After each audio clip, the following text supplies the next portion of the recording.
Well, hello, hello. How is everyone this evening? Hello, hello. Lord, I'm trying sending to the wrong darn thing. Hi. Hello, everyone. I am slightly slightly frazzled and trying to figure out how I'm gonna get my thing where I can read my chat. How is everyone this evening? How are you? How are you? I got a ton going on right now, and I probably should have just waited until I was over here on the thing before I came in, but it's all right. How are you this evening? I am excited to show you guys my new baby. I've been hinting around at it for a couple of shows now, and I finally got her set up. I haven't named her yet because, or him, that's the other thing. Haven't really decided on which route we're going to go with that. But it's been a lot of fun, and I was kind of thrown into it. And not thrown into it, that's the wrong word. I've been taking my time trying to get everything set up with it, but ended up just really deciding to go ahead and jump right in. That's what it was. I ended up with a job offer, and I couldn't refuse, and so I felt like the sublimation would be a great thing to venture out in with this particular job, and so that's why I decided to go ahead and get her set up. So it's been pretty cool, a lot of fun, and I am willing to answer questions about my experience getting it set up, getting into doing the sublimation and all of that cool stuff, and what my roadblocks might have been along the way, and a really cool tip or trick, so to speak, that I came across, and it's actually worked out really well, a huge cost saver. So but meanwhile, I want to say hi to everyone that's in here, and for whatever reason right now I can't see any of that. Not sure why I can't, so I'm gonna go. Oh, that's why I can't see it, because I had the wrong thing pulled up. That's what happens when you get old, people. Hey everybody, I saw Miss Sheila Cushionberry, and now my stuff is gone, so let me get it back. OMG, my chat just went away. There we go, there we go. Sorry y'all. I see Miss Karen Caldwell. Hey, Miss Karen Caldwell, how are you? Cheryl Malone, how are you? So Crafty says hi, even Hoopsters. I know that's right. I was supposed to have had on a shirt that says something to the effect of the Hoop Group, and you know, all that. Yeah, no, I was going to sublimate a shirt before we even came on, and my dad came by and he wanted a shirt sublimated, so dads come first. So I didn't get to sublimate my own dang shirt. That's a fool. Little Miss Boutique, hello, hello. LC Thomas, Bunny McMillan, hello. Barb Gossett and Nancy Faust. Miss Roney says hello from Michigan. How are you? Miss Barbara Nance, as always, hello. So Joyful Embroidery and more, hello, my love. How are you? Daphne Woodard says hello from Houston, Texas, one of my favorite places in Tejas. How are you? LC Thomas, hi, how are you today? Bonnie Edmondson, hello from Maryland. Hello to you as well. Thank you for joining us. Suzanne R says hello from College Station, Tejas. Hello, hello. Thank you for joining us this evening. Glad to have you here. Miss Social Deb is in the house. Bunny McMillan says hello from Cali. Dorothy Gaston says hashtag Hoop Group. Hello everyone from the STL. Well, hello to you as well, Miss Gaston. Welcome as always. Latasha says hi, Eve and the Baby's Booty family. Hey, Miss Latasha, how are you today? Miss Debbie Kidd is in here. Miss Lee is in here. Little Miss Boutique says welcome to the sublimation world. I love sublimation, girlfriend. Sublimation is the new bae, right? I thought bling was bae. Bling is bae, but sublimation is the new bae. I love it. Letitia Martinez says hi, good evening. Hello, good evening to you as well. Willa Allen, welcome. Thank you for joining us. I haven't seen your name in here before, so thank you for joining me. And she says, finally caught you live. Hello from Durham, North Carolina. You're right around the corner, my love. Thank you for joining us this evening. I appreciate you being in here. Mom of 12 children says hi. Chris says hi. Hey, Chris, how are you? Angelina Baker says hi, even everyone. I found you. Got my brother 625 but I have not set it up for embroidery yet. What you waiting on? Go on in, open that box and get it a rip. It is a lot of fun. Embroidery is awesome sauce. We have a really cool project actually coming up this week that I'm super excited about, and it's so easy. Oh my gosh, it's going to be a really easy project.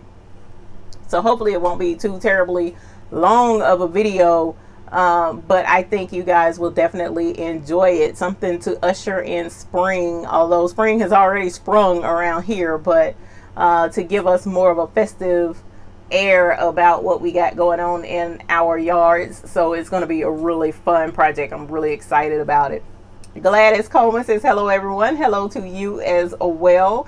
Patrick Quinlan says hi ho all. Well, hey Patrick Quinlan, how are you? Hopefully quilting has been going well for you. LC Thomas says hello for California. Miss Carol Coleman says good evening to the Hoop Group. Hello Miss Carol Coleman, a pleasure as always for you as well. Jennifer Allison says hello from Henderson, Texas. Well, hey Jennifer, welcome to our channel. I don't recall seeing your name either. Pearl Lucas says hi everyone. Ethel Smith says good evening Eve. Well, good evening to you as well. Angelina Baker says, oh, I forgot to tell you that I'm from the small town of Ozark, Alabama. Well, welcome from Alabama. Hopefully the weather is stable down there. It's been kind of crazy going on around here. Miss Debbie D says hello Eve and everyone. Ethel Smith says I see Sublimation behind you. Yes you do.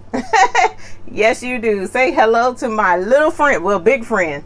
I ended up getting the wide Sublimation printer, well, a printer that I turned Sublimation, that is, and this one, golly, I forget how big that thing goes. I want to say 9 by 13 or something ridiculous. It goes pretty big. I know I've been using the 11 by 17 in this one, so it goes bigger than that, but I don't even have the paper that is that big, but I have 11 by 17. That's what I've been using in it, and 1 or 2 8.5 by 11s, but mostly 11 by 17, and have been having a ball. You hear me? I absolutely love this. It's so easy, y'all. It's crazy how easy it is. And I know Will has been doing several videos on doing sublimation and all that cool stuff. I know he did a video on sublimating on glass for the picture frame because he had the picture of the kitty cat in the frame, and he's done sublimation on our mugs for us. So he's done sublimation on quite a few things, but it's crazy how it's different when you're the one that has to do the sublimation, and you're nervous as all get out, but then by the time you actually do it, it's actually pretty cool. You know, it really is. I was able to get an image of my daughter's artwork, and I looked for that shirt before I came out here because I really wanted to show it to you guys. And I don't even know what I did with that shirt. It is in the house. I think I put it in a laundry hamper. I'm not sure because I did wear it, but I couldn't find it right away, so I didn't want to be late, so I didn't bring it. But it was so easy. I went and she painted a picture for me of a giraffe, and it's actually one of my absolute favorite pictures that she's ever done for me. And I took a picture with my phone. Actually, it's an old picture that I took of it with my phone, uploaded it into my computer, printed it out, and pressed it to a shirt. That's it. Nothing else. No peeling, no weeding, none of that. It was just awesome. It was so stupid easy. It's crazy. So I'm in love with sublimation, and we'll be doing quite a bit more of it. As a matter of fact, I even invested in some garden flags. So what I'm looking at doing is I have a couple of family members who are graduating from school this year, one from college, and I'm going to sublimate a congratulations graduate type thing on the flag, and then the parents can hang it out in the front yard or wherever they want to put it, hang it on the door, whatever. But just the fact that I can do that, take a picture of a family member and put it on the flag and then hang it out, y'all, I'm tripping at some of the, I mean, there's so many things that you can actually sublimate on. Now, we will get into some of the downsides to it, but the positive has been the ease, definitely, of setting up Sublimation. And we're talking about setting it up on a budget now, because it's budget and crunch time around here, unfortunately. So I had to actually thank you to all of you who make it a habit or a choice to purchase things from the Amazon store or from using my Amazon links, because I will tell you that the Amazon credits that I received last month is how I got the printer. I didn't have to pay anything. I was able to get that printer to come to the house, and that was awesome. Now, I bought the ink because the printer wiped all that credit out, but I was able to get the ink and this adapter to not have to worry about changing out cartridges or anything. I paid for that, but the printer was definitely from the credits of you guys shopping under my Amazon affiliate links, and I am definitely grateful to you all for that. So I wanted to make sure I pointed that out. But this was an excellent investment. I've been having a lot of fun with it. There have been some folks that have complained of issues and not being able to get it to print or it jamming. There was one small issue that I did have, but because I'm a Pawpaw's baby, you know, because I was stayed up under my grandpa and my dad all the time, I know my way around a tool chest, you know, so I took my Dremel and made a change to the printer, and so everything fits like it should.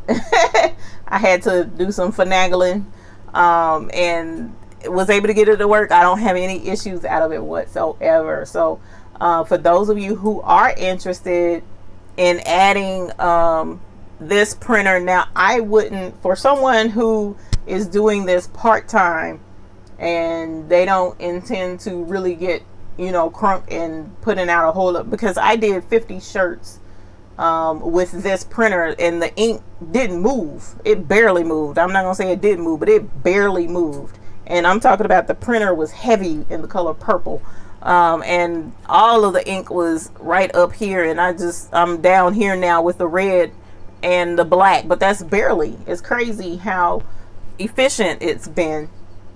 But I will say, if anyone isn't planning on doing like hardcore work like that, bulk orders, then don't go with this system. Go with the cartridge, the refillable cartridge system, because the company I bought this from, they have both. And I didn't think about it before coming on tonight. I'll put the links to where I purchased everything in the description after the video, because I didn't think to put that in there tonight, which is crazy. I probably should have thought of that, but I didn't. But everything came relatively quickly. I didn't really have to. Matter of fact, the printer came the next day. The ink came like 2 days afterwards, and the paper came really quickly too. And that's a really cool trick that I was able to pick up from one of the groups I'm in, with the type paper to use. So that was really neat, and an excellent savings with the paper. So at any rate, I'm sorry I got off on a tangent. Let me get back in here. She said 13 by 19. Okay, thank you, So Joyful, because I'm not a math person, and remembering all these measurements was like a fool. Patrick says he's working on the t-shirt quilt as we speak. Oh, I love t-shirt quilts. Those are so pretty. Mr. Beckham says, hi, even everyone. Hey, love, how are you? I need to get up with you. I keep saying that. And we never connect. Oh, LC Thomas and Miss Karen Caldwell knew it was 13. That's sad. I bought the thing and don't even know the biggest size. Maybe I need to put it on the printer somewhere. Eve, this is the sizes that you can do, right? Dawn Fournier says, hello, Eve. Question: these projects you talk about, are they YouTube videos that if I'm subscribed I'll get a notification, or is it a hook group thing? No, well, if you are, okay, so I do need to go over this as well to you guys that are subscribed here, and even with myself, because I missed the notification for Will's video. Well, no, because I did get the notification, I just got it late. But Will was live Thursday and I missed his live. He was on for 2 hours by the time I got the notification. So when I looked up the information through YouTube, come to find out, you can hit the subscribe button down below. Okay, so it's right down here somewhere. You click subscribe and there's a little bell icon right beside subscribe. Well, if you click the bell, it turns on notifications. All right, so the cool thing is it's supposed to notify you by a message on your phone. Like if your phone has notifications, like when you get a text message, well, YouTube will send a notification too and say, hey, you know, your subscription person has posted a video, or she's live, or whoever is live. All right, so that's really cool. But you can click the bell, but if you have the notifications turned off in your phone, like for that app or just notifications in general, you're not going to get a notification. Okay, because YouTube can't override your settings that you set in the app. So even if you click the bell, but in your app settings, like you might have subscribed to several people and now you're getting 10 notifications a day and you're like, oh, stupid notifications, and you turn them off, well, that's going to turn off mine too, which, you know, that's just how that cookie crumbles. So if you want notifications or want to be notified, make sure that your notifications in your phone and for the YouTube app, if you're using an app, is turned on. If you're watching any of your YouTube videos outside of the app, like say for instance you go into your web browser and you watch YouTube from your web browser, well, you need to make sure notifications for that browser are turned on. Okay, so there's a few different areas that you unfortunately have to check to make sure that you get notifications. But no, it's not just a hoop group thing, because I don't even post in the group that, hey, I'm about to go live. I don't do that because a lot of times folks are looking for the notification from YouTube. But every Sunday, for the most part, 8 p.m., unless I'm sick or something along those lines, I'll be here, and I'll be posting live with whatever topic we have at the time, or just free questions. So you should get the notifications if you click that bell and your notifications on your device are turned on, and that includes tablets and computers as well. Dazed and Amazed Creation says, hi, and hi everyone. Is that an Epson printer? This is the Epson Workforce 7710. The Epson Workforce 7710. When I purchased this, I had two options. It was the 7710 or the 7720. And at the time, I chose the 7710 because the 7720, I would have had to add $50, and I wanted to buy the ink as well. So I used the 50 on this setup here, and just save the money because both of them are the same size. It's just, I don't know what's different with the 7720, I forget, but it's not bigger than this one, but it was a newer model or whatever, however you want to put it. Yes, this is an inkjet. Mary Ruth asks, is that an inkjet printer? Yes, it is. Gloria Colvin, hello everyone from Tucson, Arizona. Hello to you as well. Latasha said, you had me on the edge of my seat. Come on, I am sorry. Well, it's going to be a lot of fun next week. It really is. I'm excited about it. Barbara Raymond says, hello from Nowlands. Hello, how are you? And then Eddie Jr. is in here too. Hello, my dear. How are you? Mr. Justin is in here. Hey, Justin. We're going to have Justin back on, you guys, in regards not just to sublimation, but to go into something else that I learned how to do this week with that same order. It's like I had to jump into sublimation and jump into this other thing too. And I thought about doing that tonight, but I'd rather Justin be with me because he helped me out really big time with that. With a tip that I thought was pretty neat, and it would be cool to share that with everybody else. So look for that. We'll have to schedule that with Mr. Justin, see when he can take time out of his schedule to come and join us here at the Baby's Booty Studio, and see about getting that introduced to you guys as well, because that actually could turn out to be, how can I put this, that may work out better for you guys more so than sublimation, especially if you already do vinyl, heat transfer, like t-shirt vinyl. If you already do that in your shop, what Justin and I will probably be discussing along with the vinyl may work out better for you than buying a whole new setup for sublimation, because sublimation is its own beast. You know, it's completely different from vinyl. There's some similarities, but not very many, because with vinyl you can put that on any color shirt. You know, your heat transfer, your glitter, your solid colors, your holographic, that type stuff, kind of like bling. You can put bling on any color. But with sublimation, it's pretty much white or light colors, light gray, light pinks, stuff like that. This black shirt I won't be able to sublimate on because it's too dark. So that's where one of the limitations that we were going to discuss this evening. But this other option of what I learned to do is going to be really cool. And I think Justin's tip really needs to be shared with you guys. And I'm excited about him sharing that, because that was fun. Eddie Jr. says, Michigan in the house tonight. Nice Epson sublimation conversion. Yes, I did convert it. I put the regular ink cartridges in it to initialize the printer and get it set up.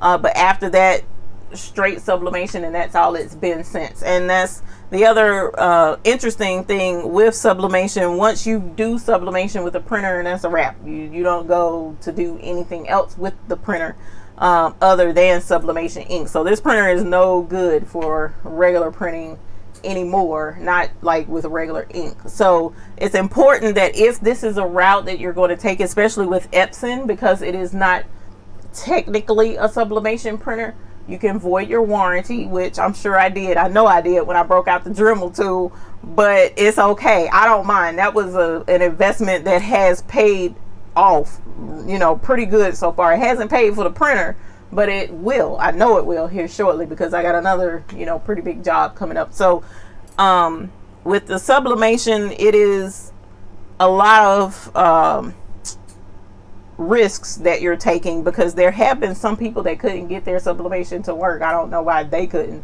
but I struggled a little bit at first setting it up, but I figured out what I was doing wrong and fixed it. So it can be a learning curve to get it set up, but once you get it up and running, it's a wrap. It's over and done with.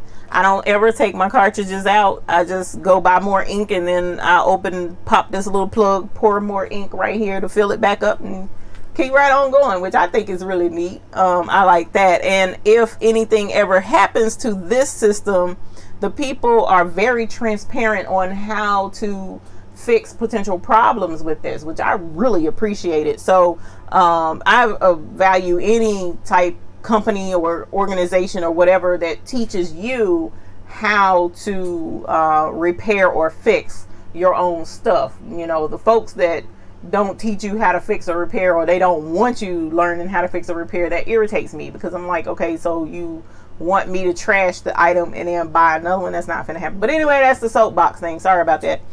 But they they show you how to fix anything that may go wrong with this, and I think that's awesome. So I'm really pleased. I am very pleased with this investment so far. So I'm ready to do mugs and pictures and all that cool stuff. So I'm really excited, as you can tell. Thank you, Justin. I appreciate that. Quita L, hello. How are you? Welcome. Thank you for joining us this evening. Teresa Spencer, she says, good evening, everyone, and greetings from Las Vegas. Welcome, my dear, from Las Vegas. Miss Eunice is here. Marianne Reddick is here. Thank you for joining us. Leslie Z, what is Will's YouTube channel? Will's YouTube channel is CarolinaThreadPlace.com, if I'm not mistaken, or look up Carolina Thread Place. He should be on YouTube under that, and it should pull up. And when you pull it up, his little YouTube picture is a blue spool of thread. It should pull up. Thank you, Eddie Jr. I appreciate that. Little Miss Boutique 7720 has 2 trays. Okay, see, that makes sense, because I have 2 Epson printers, and this one, which I don't think is on camera. No, it's not on camera. This one is a regular printer. I use this to print out invoices and checklists and labels and stuff like that. And that one has 2 trays, and it is tall. So if this one was 2 trays, I can imagine this thing being humongous. This was already huge. My dad had to help me get this thing in here. because it was so blame big. But I can't imagine that with 2 trays, child. That would be a mess. Marianne Reddick said, I saw your post about the photo transfer. Well, thank you. I'm glad you saw it. I'm glad you saw it. Shamina says, you're so late. Sorry. No worries. No worries, my dear. No worries. We just appreciate you taking any of your time to come and join us here. I know I do anyways. Eddie Jr. says, Justin needs a YouTube channel. Yeah, we kind of done discussed that with Justin. Justin is like, that's a no. So maybe he'll do that at some point in the future, but right now, no.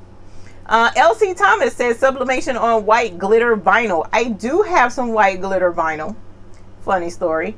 And it said, I mean, I bought it because when I was at the show, they said that you could sublimate on it and use it on a shirt. But when I pulled it out to use it to sublimate on, it didn't look right to me, but that's because I didn't know what the heck I was doing.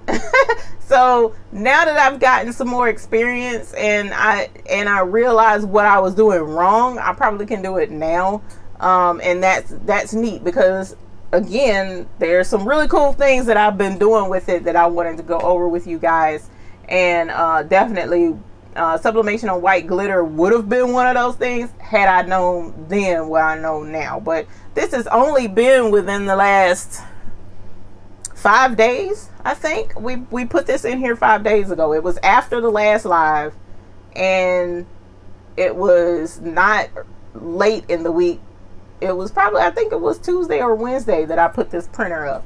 So I've been struggling trying to get the hang of everything only for the past few days. So if you have questions, it'll be limited to what I know and what I've experienced, but definitely want to, just keep you guys in the loop of what we got going on around here and encourage you that yes, you can do it too if it's something that you're interested in doing.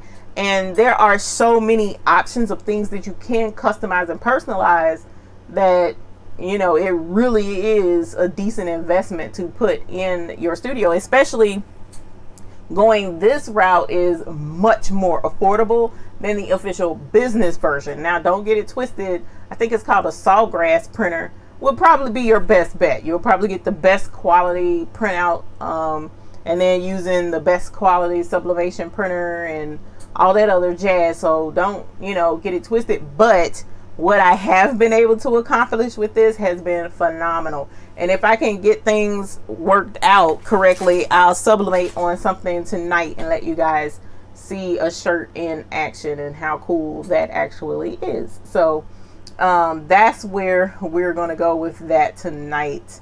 Patches Embroidery and Design says, hello everyone, Pat from Memphis, Tennessee. Well, hey Miss Pat, how are you? Thank you very much for joining us this evening as well. Shamina says, I see a speaker clamp to your shirt. What is this all about? Please explain. I have this on because I'm over here by the printer. My regular microphone that I use while I'm live is over in front of the computer, which is why I'm also reading the chat from my phone, because I can't see anything on the computer over there.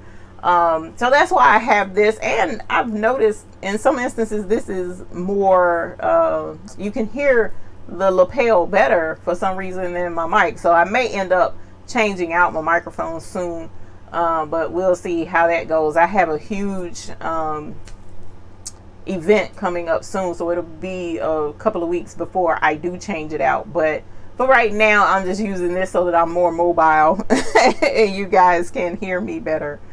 Let me see. Miss Patty O says, hey all, hey. How are you? Thank you for joining us this evening. Little Miss Boutique says she went with the Sawgrass because I didn't want to convert the Epson printer. I am not mad at you, girl, because when I tell you, when I started doing the conversion, I was like, please let this work, please let this work, please. Because I'm like, I didn't want to pay all that money and then end up screwing something up. But by the time it got to now setting this part up was easy. This was simple.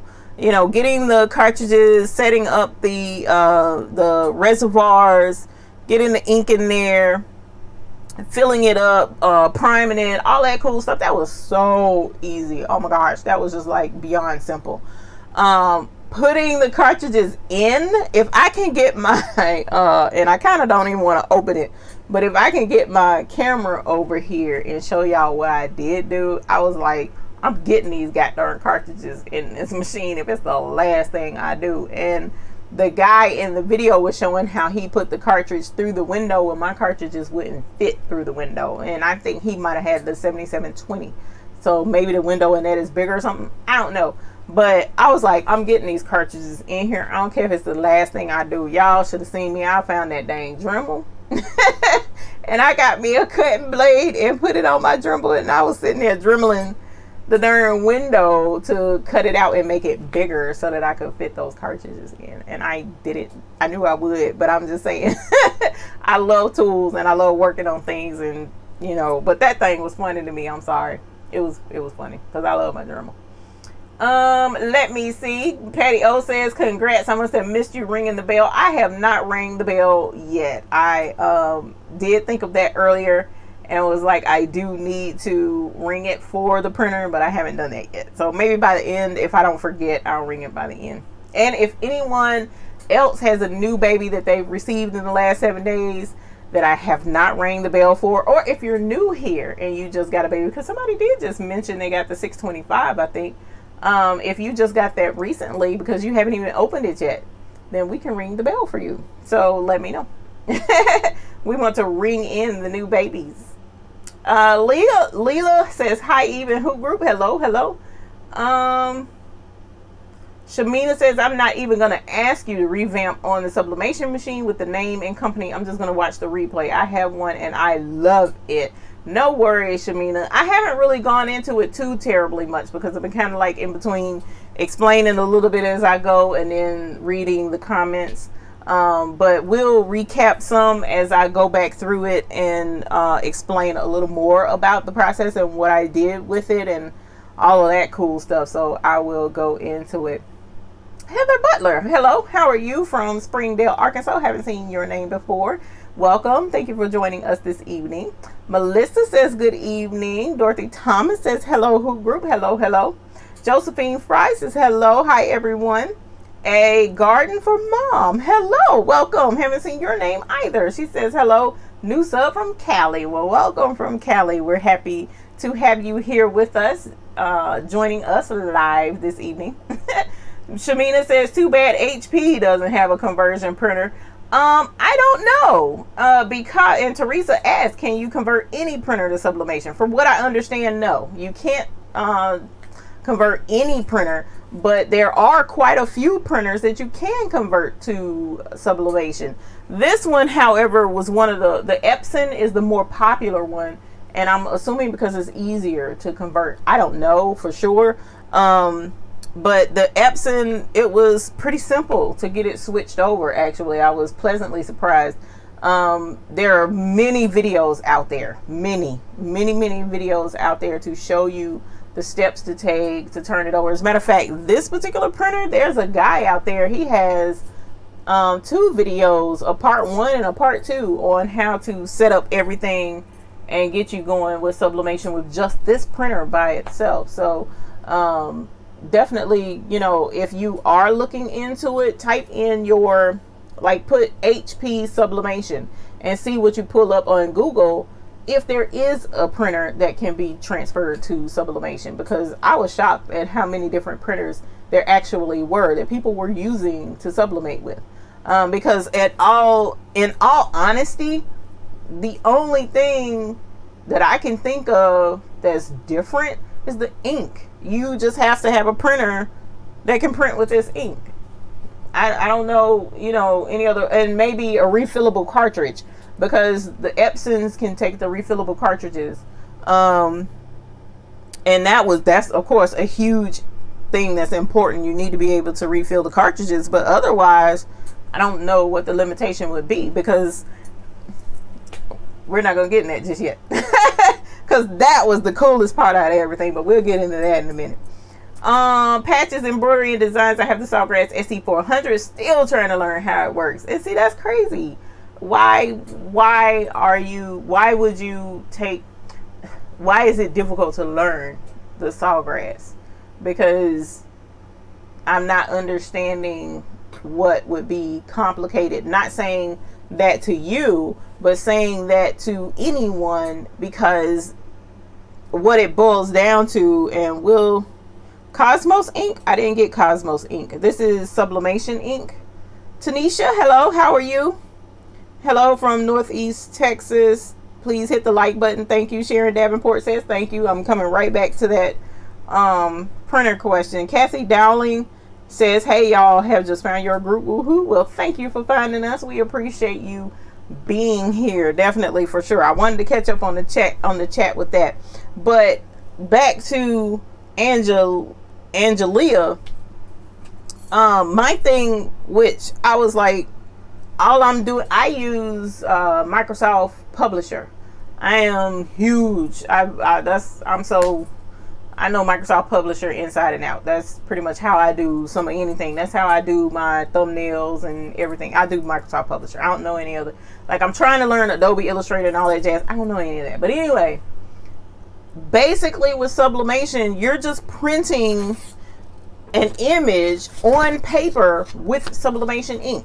Okay, so I know this is kind of distorted a little bit, and that's because of the way the picture was taken, but it was a painting that somebody painted, and well, my dad painted a painting, and he took a picture with his cell phone of his painting and brought it, and he wanted me to put it on a shirt. And I'm like, Dad, we need to make sure we get a really clear picture of the painting. But just to show him the sublimation process and how it worked, I just put this on his shirt. It took me all of 5 minutes, maybe if that long, to put this on a shirt. Basically, it boils down to you find a picture or something. You have a picture and you print it out on the paper and you press it to the shirt, 30 seconds, and you're done. That's it. You pull it off and you go on about your business. I mean, there's a few more little steps in there, but for the most part, that's it. That's why I was like, another lady was saying that it was complicated, and I'm trying to figure out how. I don't really understand what, and I need to know. That's why I'm saying all of this. If there's something that's proving complicated, let me know, because I need to find out what I need to know to make sure I don't come across something that's complicated. Now, one thing I will say that appears to be complicated, but I think I know the answer why it would be for me, is like, for instance, I have this tank top that I wanted to sublimate, and I wanted to be full sublimation. Well, I don't have a heat press big enough to do full sublimation, so that kind of answers my own question in a way of how that would be complicated, because I don't think you can layer an image and get it to sublimate properly. Not 100% sure, because I haven't done it yet. I'm new. Like I said, this has been 5 days in, roughly. So that's where I would like to know what complications there are out there. Latasha says, what is the difference between sublimation versus vinyl on shirts? Girl, for Ren, let me tell you. So the difference, sublimation basically is the changing over of a liquid. Let me make sure I'm saying this right. And Will, if he was in here, he would correct me.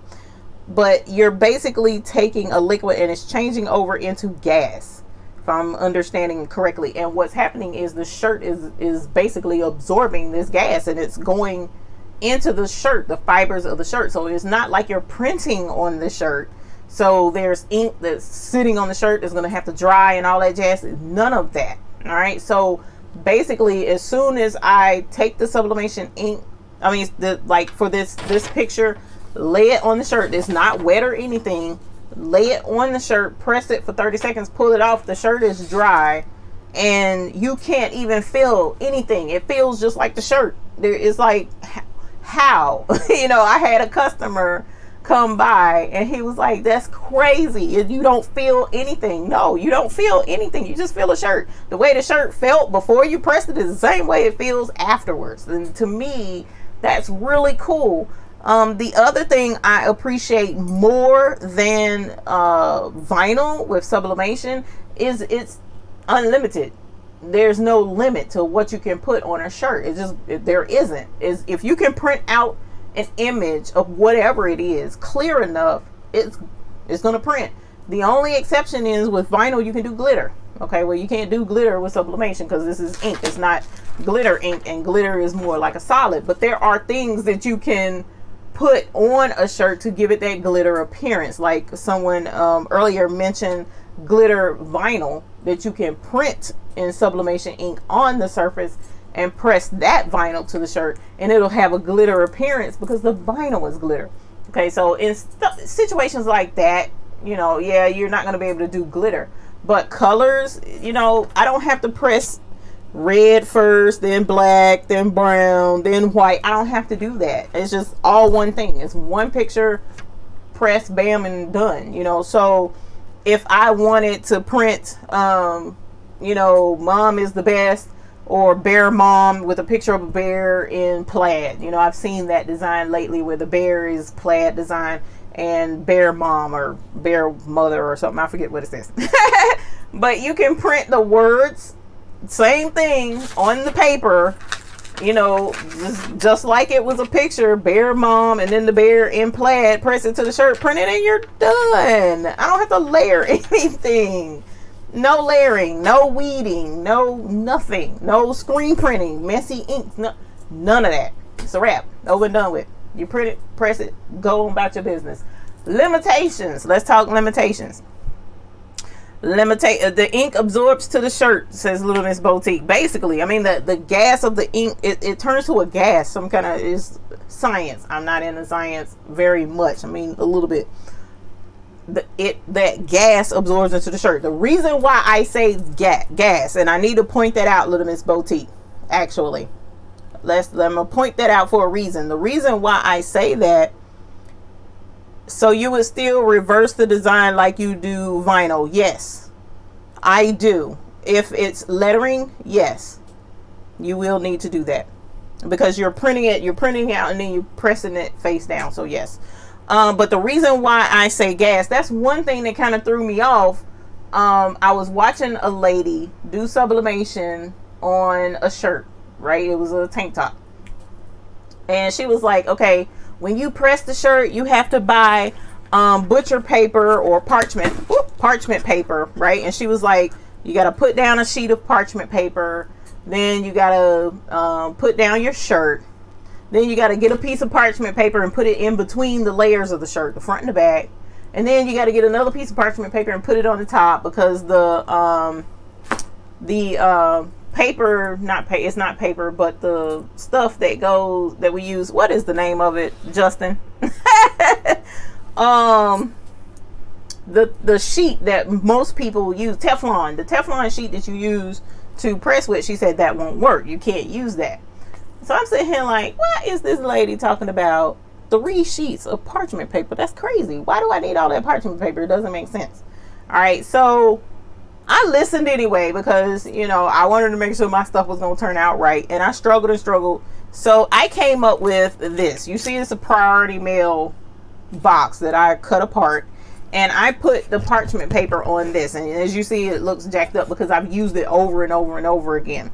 So I was struggling trying to get a piece of parchment paper. Can you imagine me trying to shove this up into a shirt and it staying straight and not wrinkling up and not shifting around and getting bunched up, trying to get it inside a soft, flexible shirt? It was a pain. So that's why I came up with this to go in the middle of the shirt. And then I did put parchment paper under it, and then I put parchment paper on top, and I pressed it, and it came out beautiful. So of course, over time, you're gonna screw up. I had a white towel. Normally, when I press on my heat press, I have a white towel on the floor of the heat press. Then I put my shirt or whatever and press it with the Teflon on the top, and the Teflon on my heat press stays permanently on the top of the platen. It stays there. It doesn't come off. I have magnets holding it on top rather, so I don't ever take it off. But the towel, I came and was rushing, did not put the parchment paper under the shirt. Crazy. This is really crazy. You got to hear me on this. I did not put a parchment under the shirt. I took the white shirt, and this was before I made the cardboard thing. I took the piece of parchment paper just like this, put it in the middle of the shirt. Then I had parchment paper on top, but again, I forgot to put the parchment paper under the shirt. So the shirt was sitting on a white towel. Pressed it, pulled it up. Shirt looked beautiful. Pulled the parchment off the top, pulled the shirt off of it. The image was on the towel. It wasn't super dark or anything. It was like a light image. And I'm like, how the heck did it go through the parchment paper to the towel? And I was like, how in the heck would that happen? Because I had parchment paper in between the middle of the shirt.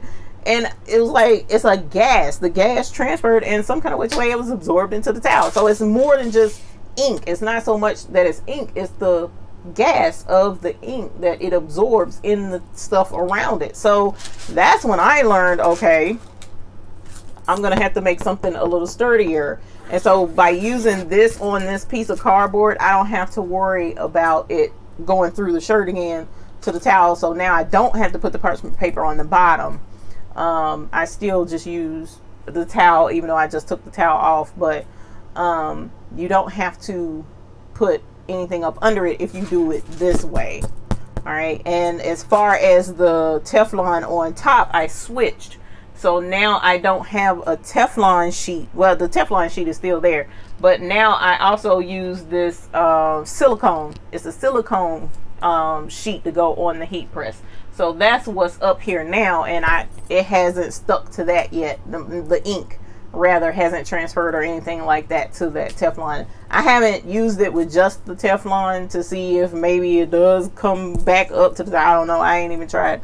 But so when you press a white shirt, and that's the other drawback to sublimation, the main drawback to sublimation in my opinion, the shirt or the flag or whatever you use has to be white or light colored so that you can see what the image is. Otherwise you're not going to see it. So black, I think I said that already, yeah, because the black shirt you won't be able to see it. That's the drawback.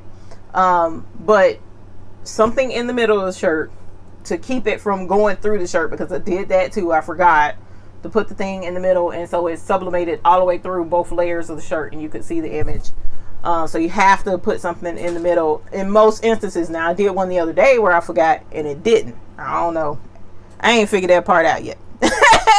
But anyway, so I'm learning right along with y'all. But I did, normally I put this in the middle and then my silicone on top and go on about my business, and I'm done. All right, so that's that so far. Let me make sure I'm not missing any questions or anything. Sheila Coffee, hey love, it has been a while. Let me see. I didn't have any problems at all with my Sawgrass 800. I use it every day, and I use my Silhouette program. A lot of people use Silhouette. I am looking at getting into Silhouette and kicking Cricut to the curb personally. That's something I'm throwing out there. Probably a little early to be saying that, but that's my next goal. We will be going into that later. Little Miss Boutique, I learned with the Sawgrass right away. I set it up and started printing with no issue. Just had to play around with the heat setting for the type of shirts that I have. And your shirts technically are supposed to be polyester. The more polyester, let's put it this way, it should be 100% polyester. That's what absorbs the sublimation, is polyester. That's what allows the sublimation to take place. So the higher the content of polyester, the higher the likelihood that the sublimation will stay. All right, so let me repeat that so that it makes sense. If the shirt is 100% polyester, which most of the shirts I've purchased have been, then whatever image I sublimate on it, 100% of it will stay on that shirt when I wash it, when I dry it, when I wash it, when I dry it, no matter what. All right, so if I get a shirt, which I did find one that's 65% polyester and 35% cotton, then 65% of the sublimation image it'll stay 65%, but the other 35% will wash, so it'll fade to about 65% is the way it was explained to me, and it makes a lot of sense. 100% cotton is going to wash out 100% for the most part out of a cotton shirt. So you can't well, there are things that you can purchase out there, like there's a spray, I can't think of the name of it, supposedly, that you can spray on a shirt and it will take it will add like a light polyester coating of some sort, or poly coating on the shirt, and then you can press to that and it'll work on a cotton shirt. I have not tried that yet. And the reviews that I've seen on it, I'll say 70% swear by it. The other 30% says it's trash. I don't know, because I haven't tried it yet. So I would like to try it to see if it works for me. But right now, we'll wait on that because that is a little pricey. So we'll have to wait on that one. Cheryl Malone says, Angelo, Caps on Fire has the Sublimation videos. That's the guy that I watched initially when I was concerned about how to set everything up. I watched most of his first video. I didn't watch the second one. But yes, that's who I watched to figure out how to get the ink and all that stuff in the printer. But I watched the manufacturer's video for setting up the CISS, or continuous ink supply system. I watched his video to make sure that this was set up properly. So that's who I watched for this. And I think Caps on Fire had the refillable cartridges. He didn't have the continuous ink supply system either. So that was the other reason why I didn't watch the most of the video, but I watched the very beginning.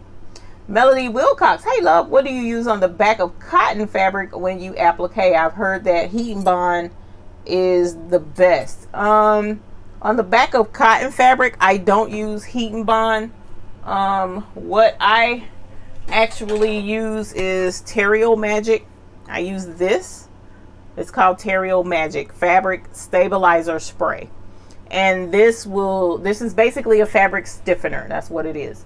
So you spray this on cotton fabric and you iron it a little bit, lightly iron it, and let it dry. And after 30 seconds to 60 seconds, it's super stiff, and it will allow you to embroider without issues. And then as you wash the garment or whatever, it comes right out and there's nothing, no residue, nothing left behind. And then the cotton can resume its soft cottony texture. Whereas with heat and bond, it will stay super stiff even on the shirt. And if the shirt is soft, then it's going to be kind of like awkward looking, because the applique is going to be super stiff, but the shirt around it is going to be soft. So that's why this was something that I prefer to use instead. It's called Terrio Magic, is what I use as a fabric stiffener, for lack of better words. And this works really great. Fabric stabilizer rather. So this can be used on the back of your cotton, quilter's cotton fabric, to make it applique friendly. Justin McCoy says, you are correct. Thank you, Justin. I forgot, you're scientific as well. Made by Q. Hey, it's Kat. Hey, Kat, how are you? How's business? Normally you come in during work, if I'm remembering correctly. So hopefully everything's going good. Little Miss Boutique again said the ink absorbs into the shirt. Tanisha says it sounds awesome. It is awesome. It has been awesome, and we'll get into the order I just had too. Josephine Fry, ink becomes gas that permeates the shirt. Solid to gas. Solid to gas. So I said liquid, so I didn't get it quite right. Made by Q says, you're about to do some shirts and mugs now. Oh, that's right. You're on Instagram because you were doing mugs. You just started doing, you said you were adding mugs. And you did the mug recently with the older lady, and it looks like her great grandkids or something on the mug. So that was really cool. It was good to see that. I haven't done mugs yet. Matter of fact, I haven't even purchased any mugs yet. So I'm excited about going into that. Shamina says, can you put the ink in where you get your sublimation paper from? I'm struggling with that. Haven't been getting good sublimation paper. So let's get into the sublimation paper thing. All right, so there are several places where you can get good sublimation paper from.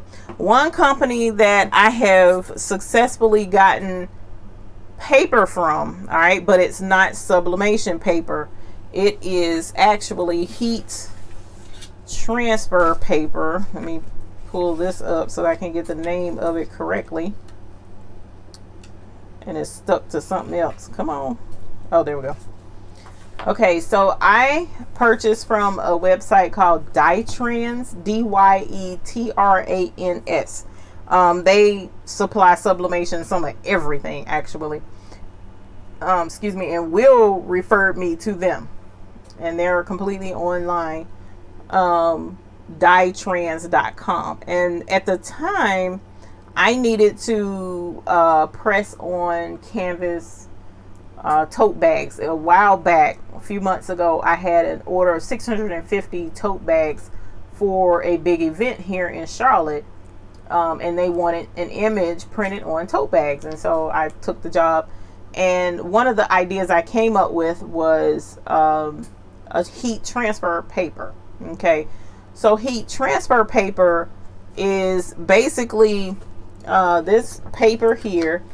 All right, is not like vinyl, but it does have a coating on this paper. So you put it in the printer, feed it in the printer, you print the image on it, but when you press it, if I pull this off, then this whole square of this coating will come off on the shirt. And this is for light color shirt. This isn't for dark colors. All right, so this paper, that's what it's made for. Again, it's light colored garments, and it's called heat transfer.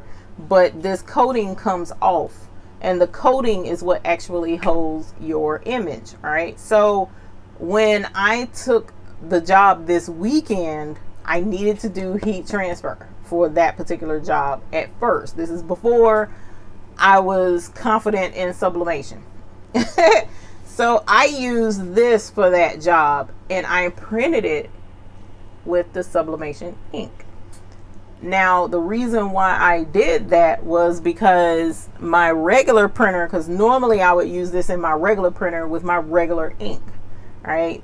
But my printer was almost out of yellow ink, and I would have had to go purchase an ink cartridge, which was $49, to go in my printer. And then it was one other color, I want to say it was blue, that was getting low. So I knew I had to do 50 shirts. There was no way I was going to be able to make it through both of those cartridges. And if one cartridge is $49, then the other cartridge is $49. So that's thing $100 in ink. And I'm like, I just bought all this. Look at all of this ink. I should be able to use all this ink, right? So I looked it up, and you can use sublimation ink on heat transfer paper. So I was like, yeah, I'll give it a shot. When I tell you, the shirts turned out absolutely gorgeous. Absolutely gorgeous. They sure did. So I used this, but this is not sublimation paper. Okay, so that's one part of the process. I did want to point out, if you had to and you didn't have any other option with your printer and you needed to print on heat transfer, you can use sublimation ink. There's no worries with that. But for those few of you in here, I don't know how many are in here, you wonderful people, you are going to get a secret that I probably should not be saying in my live, but I doubt very many people are going to see this and tell it. But anyways, I was told that you can print out on regular paper. All right, now I didn't believe that, and I haven't tried it, but there was one person who said purchase a specific type of copy paper, and when you purchase that specific type, you can use that to sublimate, print the sublimation image on, and it will sublimate. I have been using that paper quite successfully, and if I can get things figured out, we'll do that tonight. Oh my God, it is 9 o'clock already. Yo, I didn't know that. So anyways, we'll print an image real quick, and I'll show you on that paper that you can do sublimation with this paper, right? Whoop. Sorry about that. Hang on, I dropped my mic. So this is copy paper. All right, let me get my mic put back on. I was reaching too far away. So it's hammer mill, and it's got the zebra on it. All right, so don't tell nobody I told y'all. That's our secret. And I'm gonna tell you why I'm saying that. Because just like they did with the magnetic hoop that I showed last week. It was one price when we did our live last week. So many of y'all went and bought that hoop off of Amazon that not only did it sell out, they raised the price. All right. So it was only $10, but they raised the price. So if too many folk find out that this paper works with sublimation and folks jump into it, they're going to raise the price of this sublimation paper, and it's going to have me heated. But anyways, so keep that under wraps. Don't tell too many people. But see, listen to, it may not be the best option, but it works. I've seen it. I've done it. I've sublimated on several shirts, and it looks good. Oh my God, it looks phenomenal. So at any rate, this is a pack of 500 sheets, 11 by 17.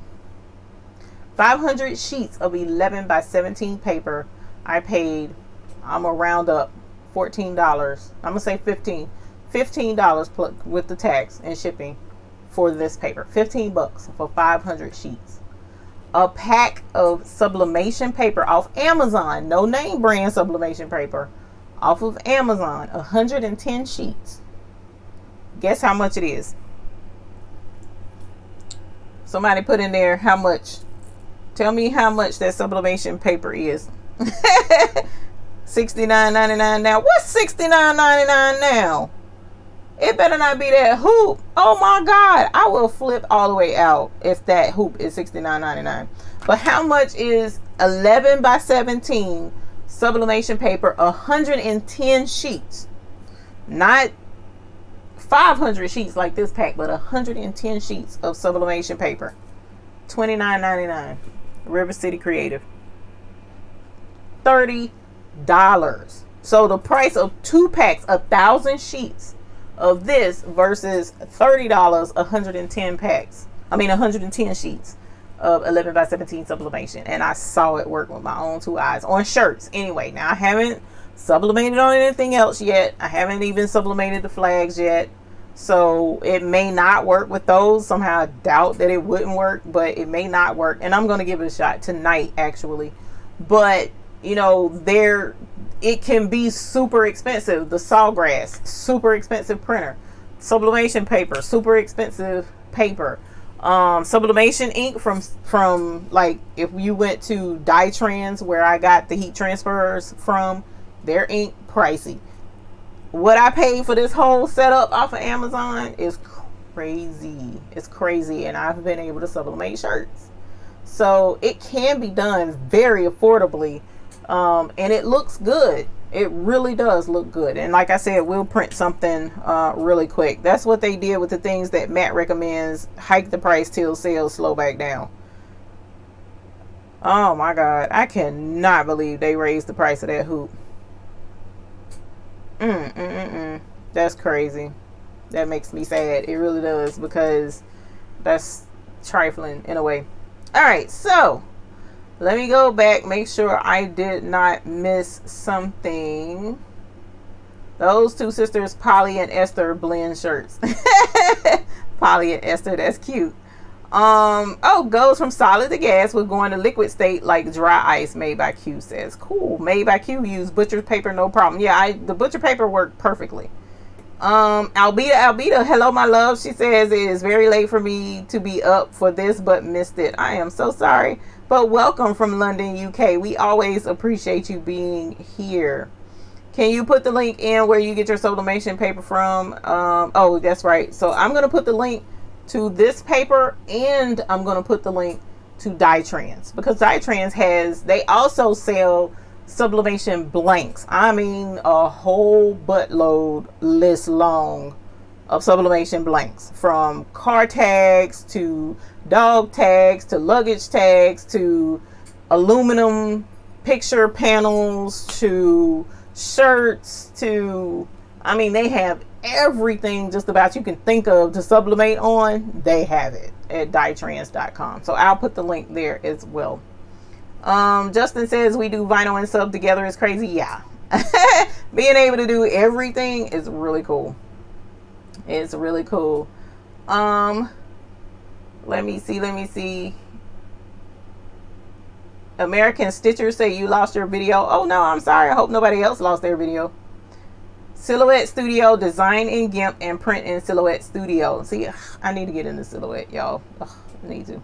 Die press. Thank you, Made by Q. Die press, spraying on, might as well buy shirt. Time is money.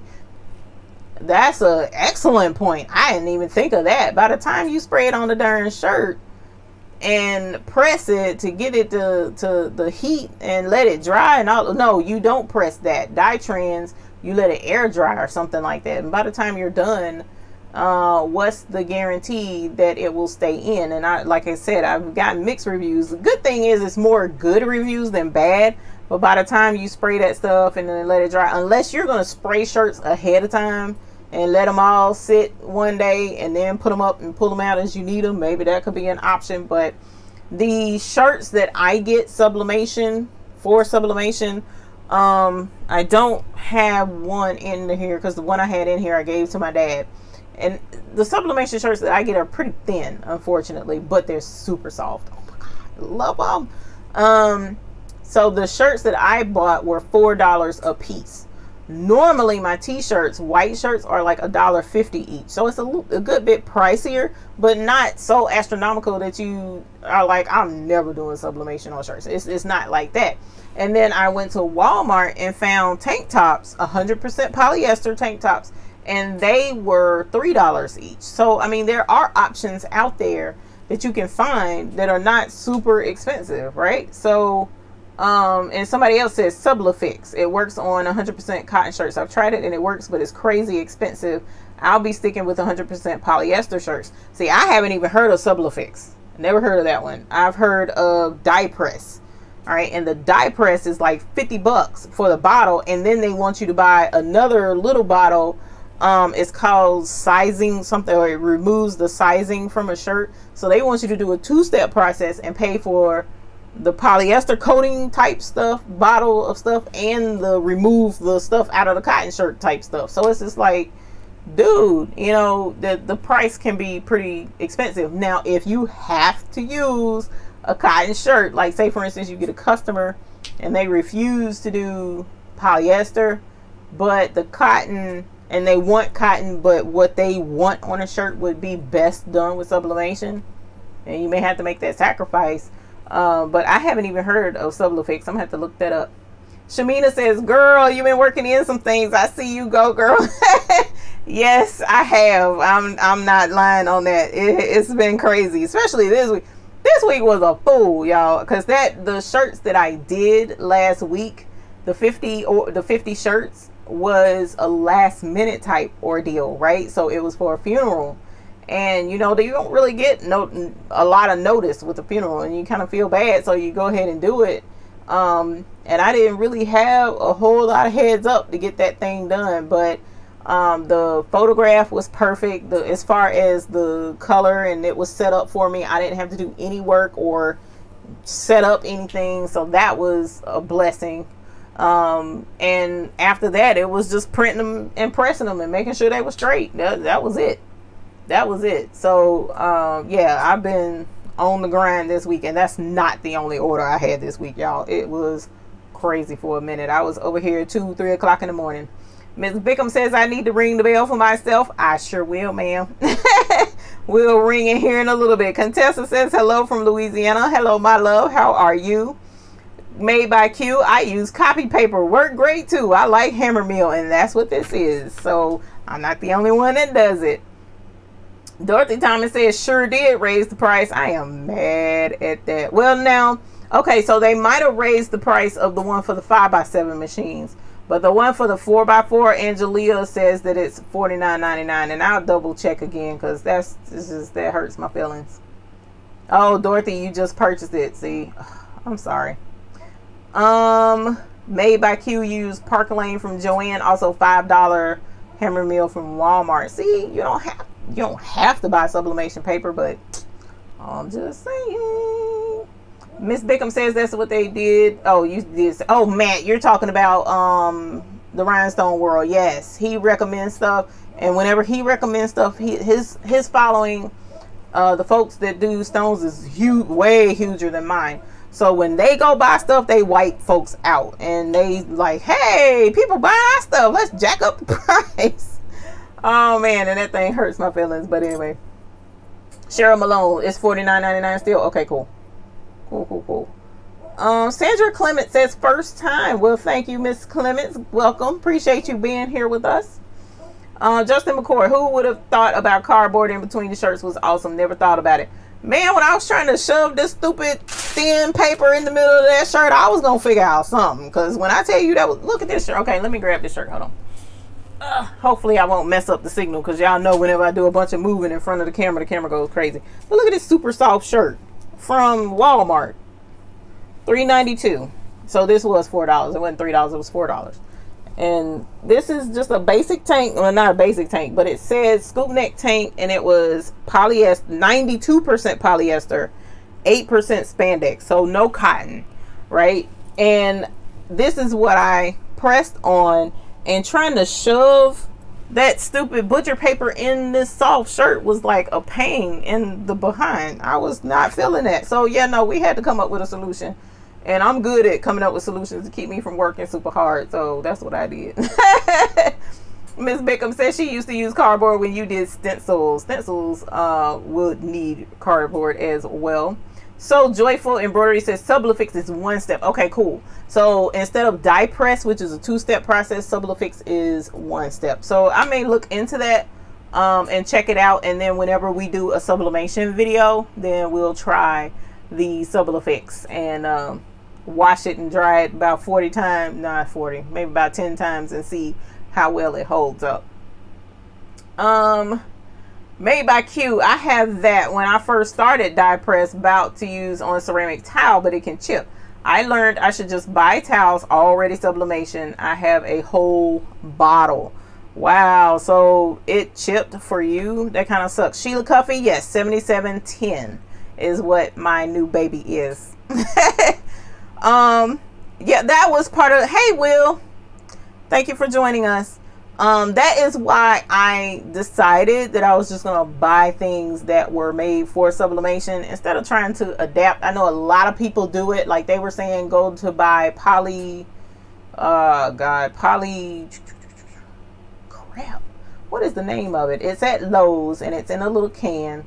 And they were saying buy it and, you know, put it on stuff, and then you can sublimate by coating it with poly yourself. It's not polyurethane. It's called poly something. I can't think of the name of it. I'm sure one of y'all know. But I'm like, that's too much work. I'm doing too much when I could just buy whatever it is, unless it's super expensive. Now the mugs are high. I didn't realize how expensive the stupid mugs was just to be able to sublimate on them. But I mean, that's the price you pay for convenience, because they've already done the hard work, and the coating that's on there to allow you to sublimate on it is not something that's going to chip off. All right, so yeah. Made by Q, I have those shirts from Walmart too, about to get sold shirts soon. And where I get, like I said, where I get my shirts from, they are what did I tell you? $4 each. And as Will brought out and we were discussing earlier, if you get the things that are already made with sublimation and not treating it, that's less steps that you got to do. It's a headache. Donna, you bought a refurbished 7710 for $90 on Epson's website. Polycrylic. Thank y'all. Polycrylic. That's it. That's it. I don't do that. Sheila Cuffey, yes, I got my printer off of Amazon. I wish I had got mine refurbished, but no. I did not pay $90. I mean, it wasn't too much more than that. I think it was $149.99 is what I paid. I didn't pay too much more than that. Let me see. Thank y'all for saying polycrylic. I appreciate that. Hey y'all, let's sublimate something. Let's sublimate my tank top. I gotta figure out what I'm gonna put on it though. What's something cool to put on it? I already did my daughter's painting, and I already did my my heavenly husband. It's what I call him. Prince. I put Prince on a shirt. That was my boo thing. That Mr. Lowry knew that if Prince, when Prince came here to call me and to take me to marry him, that he was gonna have to, you know, be an afterthought. He already knew that. So yeah. So I got a shirt with Prince on it, and I had my baby's painting on there. So I need, give me something cool. Cheer team. I don't want no cheer team on my shirt. Oh, thank you, Justin. We're gonna put McQuackins on a shirt. That's a good idea, Justin. Thank you. I don't want no cheer team, no, Shamina. I don't cheer. Look, I ought to put the bell on there. That's what I ought to put on there. Is a bell. All right, y'all. I'm going to set this on the printer for right now. The press. Set this on the press.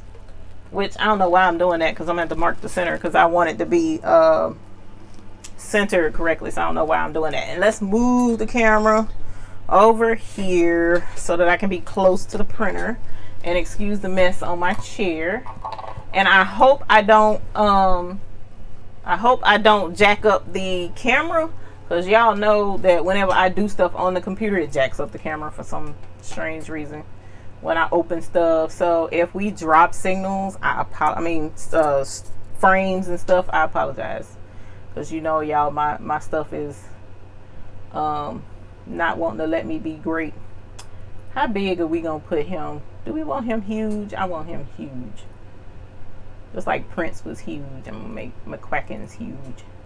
Y'all, my computer is running along pretty smooth, so man, it ain't gonna be too bad. Let's see, McQuackins, where are you? There you are. Why did I say trooper? I can't remember. The baby's booty, yeah. Yeah. Why is this? This ain't the high resolution picture. That's the one I want. Oh, download. Oh, I am in downloads. What am I talking about? Let's see, you guys. Or is he on the desktop? Oh. Yeah, screw it. I'm just gonna use the regular picture. All right. Let's blow him up. You know, I probably should be showing y'all what I'm doing, but I ain't done it. I apologize. He ain't gonna be super big, but he's gonna be big. All right, so let me move him up and we'll print. It's this easy. It's so easy. It's scary how easy it is. And I'm gonna bump up the instead of using, because I've been just printing it in standard, you know, because I don't see like a photo option. So I'm gonna do high print and we'll see how he prints out. Oh no, I just grabbed the wrong printer. Hold on, that's the wrong thing. Matter of fact, that printer ain't even on. All right. Sorry, I'm dragging this out longer than it needs to be. Printer properties, high. All right. Right printer. Okay. No drop frames. Yay! Oh, bell time. We're gonna ring the bell for the Sublimation printer, so hopefully it won't be too loud. Yay! Me! Congratulations, me! I'm so excited. All right, let's get y'all moved back over. Hopefully I won't jack up the thing again. Let me see. There's the Sublimation printer and there's the heat press. Okay. So it's printing out now. 11 by 17. I have, and it's still printing good. Oh, and the other crazy thing that I thought was like really, really crazy. When it prints out, it looks super light on the paper. I ain't figured that part out, but when you press it, it's vibrant. So hopefully, I probably should have. Oh no, he got something on his chest. I don't like that. He's got something on his chest. I don't know what that is. We're not going to deal with that. Oh, it's probably from where it folded up, because I didn't have my I'm gonna print him again. Sorry, I didn't have that extended all the way out. Hi Lori, how are you? Welcome. Thank you for joining us. Hoop group, hashtag hoop group under the duck. Thank you, Will. That sounds like a good idea. You win a patch. That's funny. I ought to put a big old duck on a shirt for you, Justin. Renee says, I ain't mad at you. You will leave my husband in a New York Minute to Prince. As girl, you know, since I was a kid, loved Prince. for years. Love, love, love. Always have, always will. All right, let me go back to that, and I'm gonna put hashtag hoop group just like Will said. What do I need? Oh, whoops. I can't believe, I hate working like this behind the scenes and you can't see what I'm doing. That irritates me, but it'll be all right this time.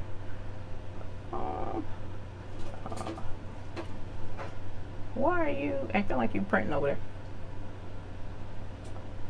And then I just got a whole new thing of fonts, which is crazy. So I got fonts for days now. There we go. Hashtag hoop group. Yas. That looks good. Thank you, Will. Good idea. All right, let me move that up. There we go. And what did I say? I said I was gonna, oh, you know what? Let me do this too. Oh, there we go.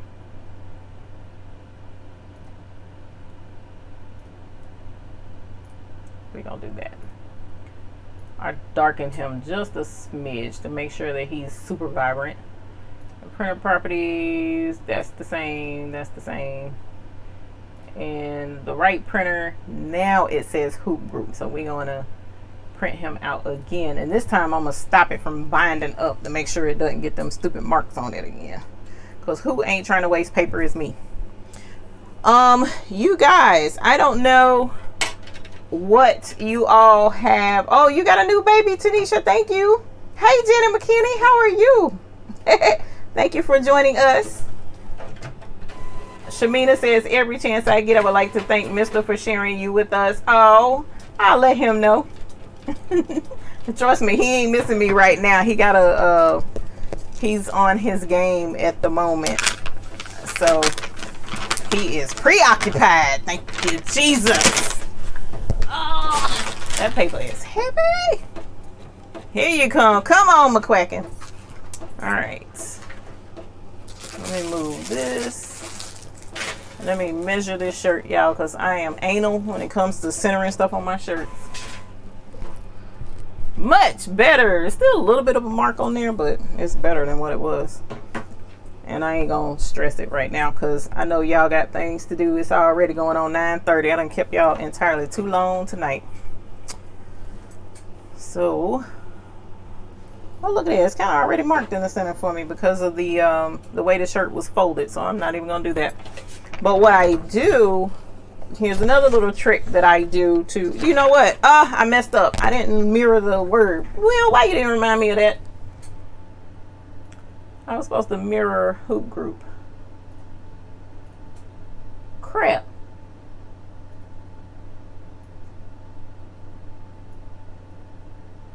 Let me see. Control A. Sorry, y'all. Group. And now I'm gonna rotate it. Why did the word not rotate, y'all? Oh, because I'm probably using what's the face? Can y'all see me? Okay. Oh, you know what? Duh, I can mirror it in the thing. I can mirror it in the thing. Where am I at? Print. See, my hoop group thing would have been jacked up. Or can I mirror right here?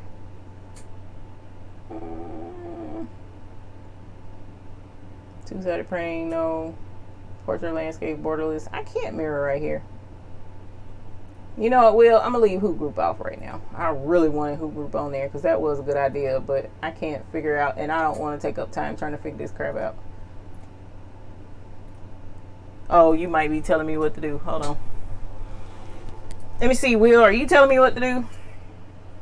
While he works on this, starting with doing May 3rd, a 5-minute video. Yep, that's right. Your mom was watching you tonight. Who, me? You didn't tell me. I would have said hey to mama. Why is this not working right, y'all? This thing. Oh, text box tools. Text direction. No, geez, Louise. Why did I do that? I don't know what I'm doing wrong, Will. I can't worry about that right now. So we're going to delete that crap. I didn't really want to delete that. Okay, but I am going to mirror him because I like when he's mirrored the other way. Boop. All right, now.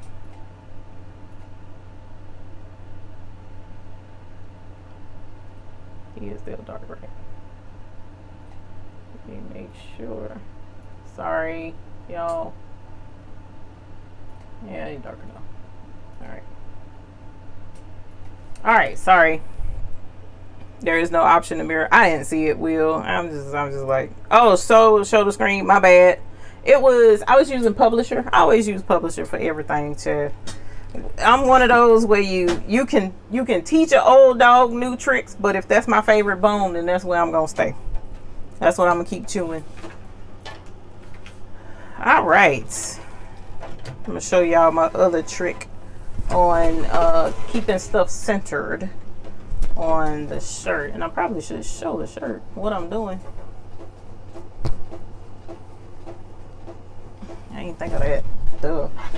Oh yeah, because there's a couple other steps I do. So let me see if I can. Oh well, crap! I can't see the screen no more. Y'all, I'm crazy tonight. There we go. Now, sorry, it's getting past our time. So, whoops.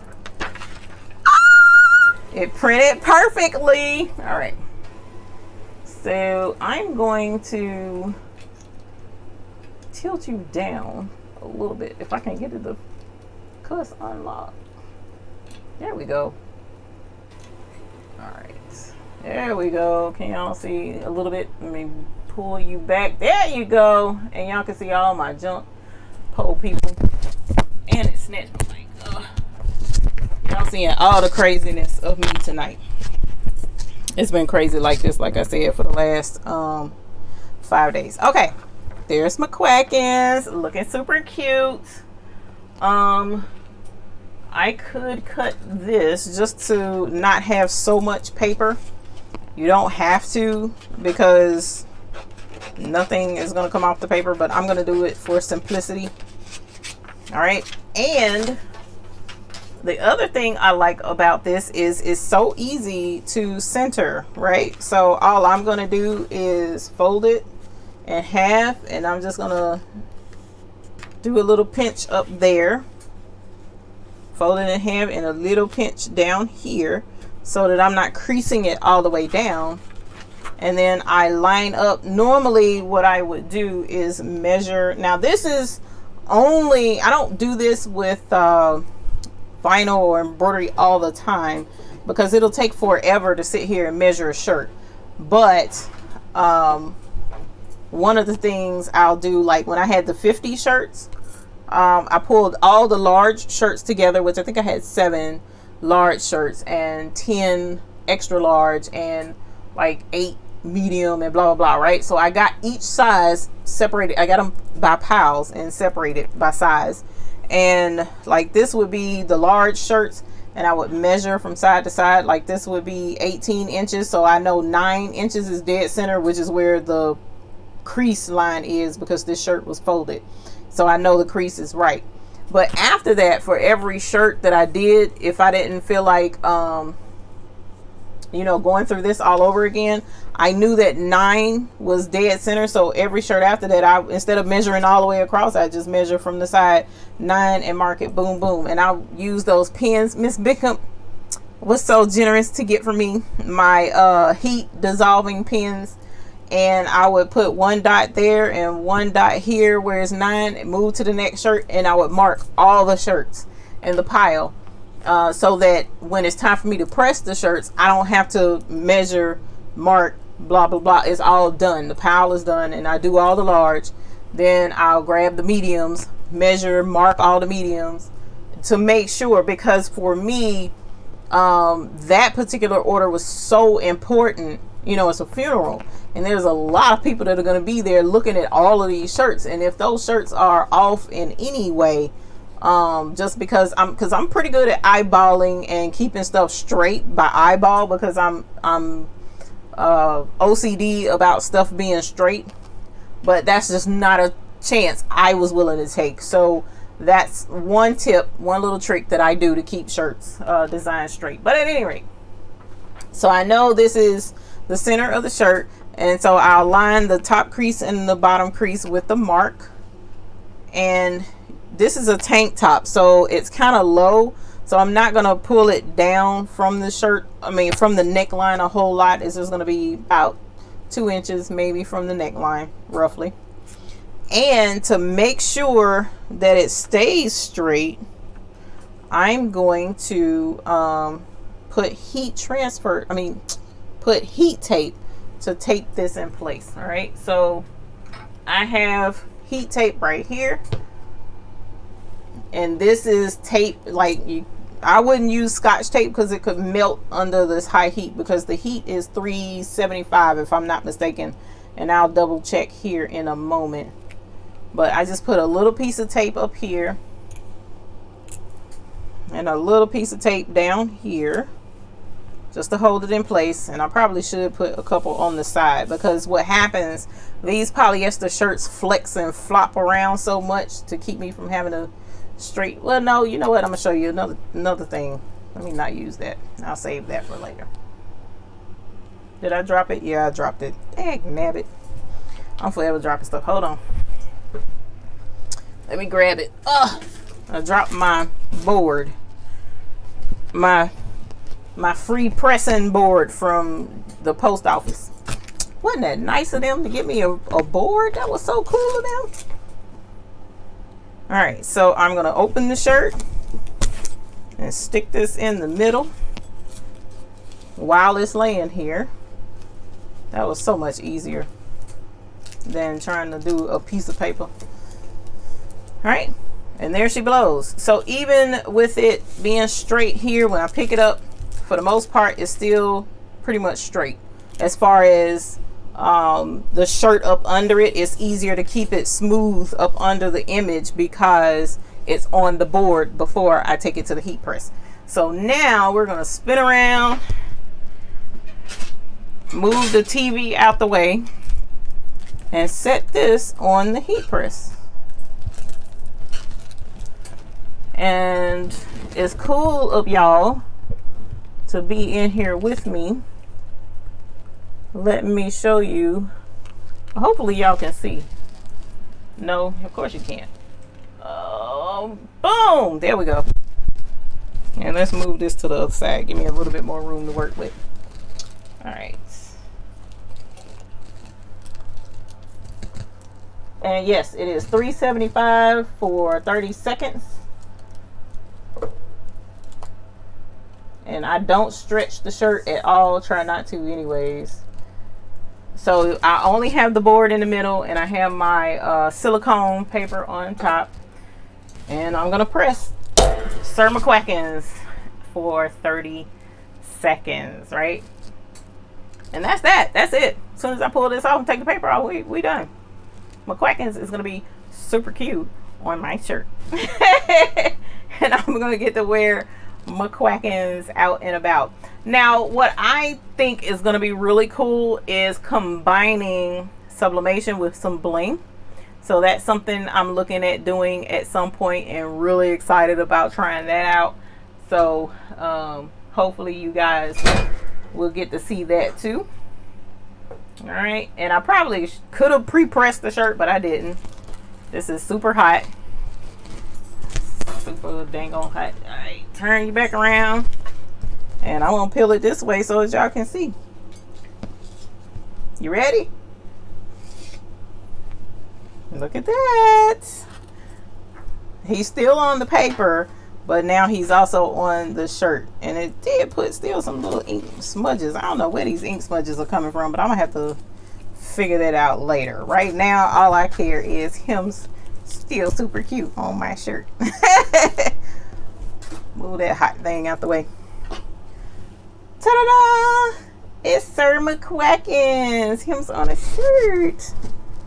And I just covered up my microphone. Yay! Thank you, Justin. That was an awesome idea. Hey, cute. You see what I'm saying? See now, okay, so let's talk about this real quick. So if this was vinyl, okay, I would have to press the black, the yellow, the gold separate, then the silver, then the white. I mean, it just, that would have been drama trying to replicate him with vinyl, right? Unless I used heat transfer printable vinyl. When we'll get into that when Justin comes. That was the other thing I was talking about. So that's how easy it is. Now there's instances where there's some stuff that could cause problems. Not sure why that line is there, and it's up there too. Sublimation, you do have to be pretty careful with the ink. Make sure that nothing binds, nothing smudges. Make sure that the area around it looks good, because stray ink can get on there. I'm probably gonna have to clean my print heads or something like that, the track that everything prints on, because you are introducing ink that is not native to the printer. And Epson has been getting on my nerves, because what will happen is it will send you a warning that says you're not using authentic Epson ink, and I'm sitting here like, I already know that, boo boo, leave me alone. All right, but it will tell you, well, you're not using authentic Epson ink, so we can't guarantee the quality of what you're printing and blah blah. Okay, I get it, whatever. So they are being truthful. It is the case. You do want to you know, understand that you are using that at your own risk, but it was a cool risk, because to me, this definitely, my print shirt and now my McQuackin shirt and my giraffe shirt has been totally worth it, and I am super excited about it. And oh my gosh, somebody did a super chat. Miss Carol Coleman, thank you, Miss Carol Coleman. I appreciate that. As always, you've been a huge supporter to this channel, and it is definitely appreciated. Thank you very much, because as I mentioned, you guys, the little things, everything that you all do, it adds up. You know, there's been private donations. One of my the thing that tickles me is when I get stuff in the mail, and that it's just something about it, because I usually, when it comes to the mail, I'm having a tough day. And to get that is just like, wow, somebody was really thinking about me to that extreme where they put something in the mail. How often does that happen anymore? So that was really cool to receive. But I do want to say thank you to my supporters. You guys are totally awesome, every last one of you. So definitely thank you, Miss Coleman, as always, for contributing a super chat. Thank you. I ought to start ringing a bell or something. I need to do something a little more appreciative than just saying thank you. Miss Barb Gossip says, how much does it cost to start this hobby? Start at a ballpark. Okay, so for me, the printer was $150, although somebody bought a refurbished one for $90, but I bought this off Amazon for $150.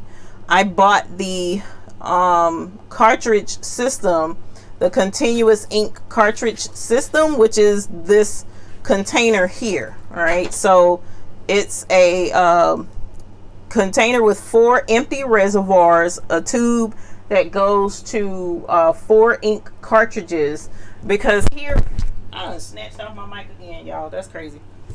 Here are the native ink cartridges that are supposed to go in this printer, but with the continuous ink system, there are clear cartridges that look really similar to this, but they have a tube coming from each cartridge that makes up this 4 tube thing that goes to the empty reservoirs. All right, so that was $52, I think, for the continuous ink system, and then the ink itself, 4 bottles of ink, was $27. Okay, so 52 plus 27, so that's 50, 60, 70, $80. Then your printer was $150. So we're already at $230. Then you have, if I'm adding it right, because y'all know how I am about math, and then the paper, this pack of 500 sheets of paper was like I said, $15, right? So $230, $245. All right, if you already have a heat press, you don't have to worry about that, but if you have to buy a heat press, you need to invest in that. And the USPS is totally awesome, because they'll send you a board that you can put in your shirts. Really cool. Free. All the boards you want, child. And then this roll of Reynolds kitchen parchment paper was $3, I think. So less than $250 roughly, not including the heat press. It's not a lot of money. Not a lot of money at all. Thank you, Teresa Spencer. Oh my God, thank you. Y'all are killing me tonight. I appreciate it. So that's what Miss Teresa, that was amazing. Thank you. Sublimation is not an ink, it's a dye. It never dries. Thank you, Will. Didn't know that. You cannot reuse a transfer. I was going to try, actually, Will. I was going to try. I was just going to see if I could, but I haven't tried it yet. Let me see. Oh, that's where I was. And like Diane said, cut the lettering off. Oh yeah, I could have just cut it off. Duh. The CIS ink. Okay, so like I said, the ink itself was $25. The cartridge system was $52. How long does the CIS ink last? Yeah, like Justin says, a lot. Because I printed 50 shirts. And it's actually more than 50 shirts because I screwed up a few times. And then I printed a few shirts for myself. And this was completely, so the red was all of that, everything was level with the yellow, because I didn't use much yellow at all. So everything was level with the yellow, and that's what I've been doing. 50 shirts, 60 shirts. I'll say 60 shirts. And that's not a lot of ink.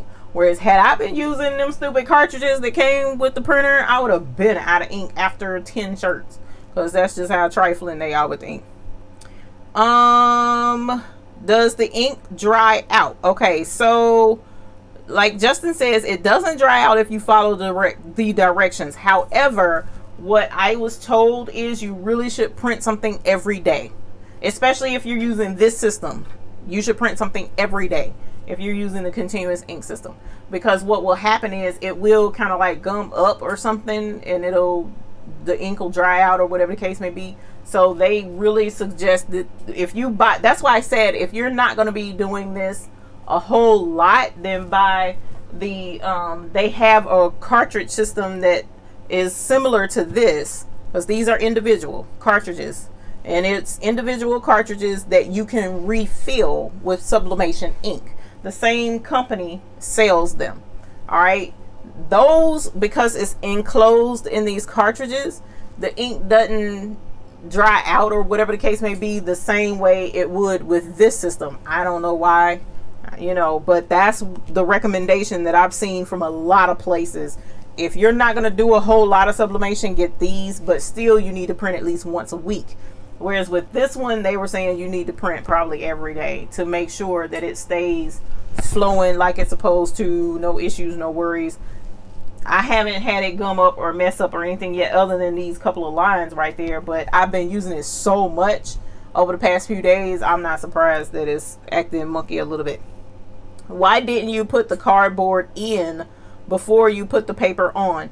Well, because the paper, the ink from the paper doesn't go through the shirt. The only time it goes through the shirt is after you heat press it. So that's why I was like, oh, and I hear what you're saying now. I hear what you're saying. So for me, because the free cardboard that USPS so lovingly provides, it's got the corrugated ridges to it. I wanted to make sure that it was completely smooth and straight when I put the paper on. Whereas because I've been using this so much, you see it's done curved up. I need to make a new one. But it ain't broke, so I ain't fixed it. But that's why, because I wanted to make sure it was completely straight when I put the picture on. That's why I didn't do it ahead of time. Most sublimation is 400 degrees except cloth. And when it came down to me pressing other things, I was going to read, follow the directions that I was given. But I saw a ton of directions that said 375, so that's why I went with 375 at 30. And it's worked perfectly for me. That looks good. And as I mentioned before, you can't even feel anything. It just feels like the shirt, like the back with nothing on it feels just like the front. No different. And except now I have a super cute McQuackins on there. CIS.com is where Justin got his. Street Culture Media asked, where did you get the ink? Sheila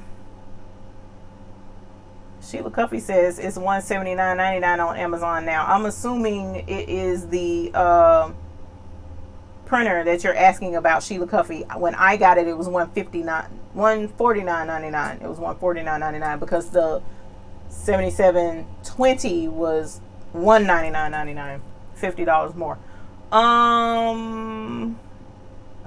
Okay, I done got way ahead.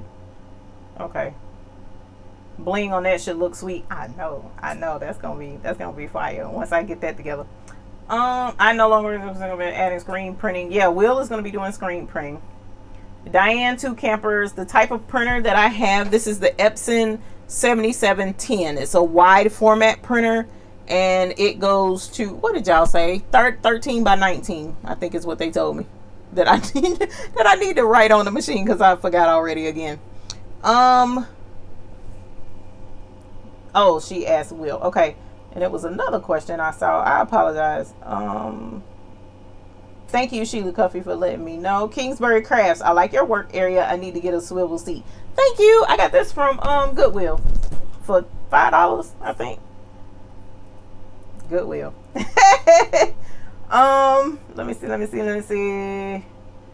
Let me see. Ink type. This is Sublimation ink. Somebody asked where I got the ink from. Okay, hold on. Let me look this up real quick on my phone. That way, because the computer is way over there, and I'll tell you exactly.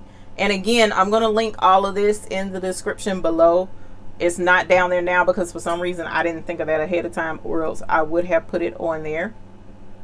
So if you go to the Baby's Booty store, it will be there too once I get it there. All right, so I purchased my Sublimation ink is from Printers Jack, 400 milliliters Sublimation ink for inkjet printers, Workforce 7710. All right, and it says it's $25.99 and it is shipped by Amazon Prime. Okay, so that's the ink, the picture of the ink that I purchased. It's Printers Jack 400 millimeter Sublimation ink for $25.99, and the little bottles filled this all the way up to the top. One bottle filled up each reservoir. So I will need to buy another kit, and then I can add ink as it's needed, so I can keep ink here. Also I purchased, and yes, somebody asked, was that on the Hammer Mill copy paper? This was Hammer Mill copy paper. That's what was in the printer. I don't have sublimation paper at all. I haven't bought any yet. Probably should, just to see if there is a difference at all on how it prints out and show you guys what the difference is. But no, that's regular Hammer Mill title 11 by 17 paper, 500 sheets, and it's got the zebra on the front. Look for the paper with the zebra on the front. That's the paper that I bought.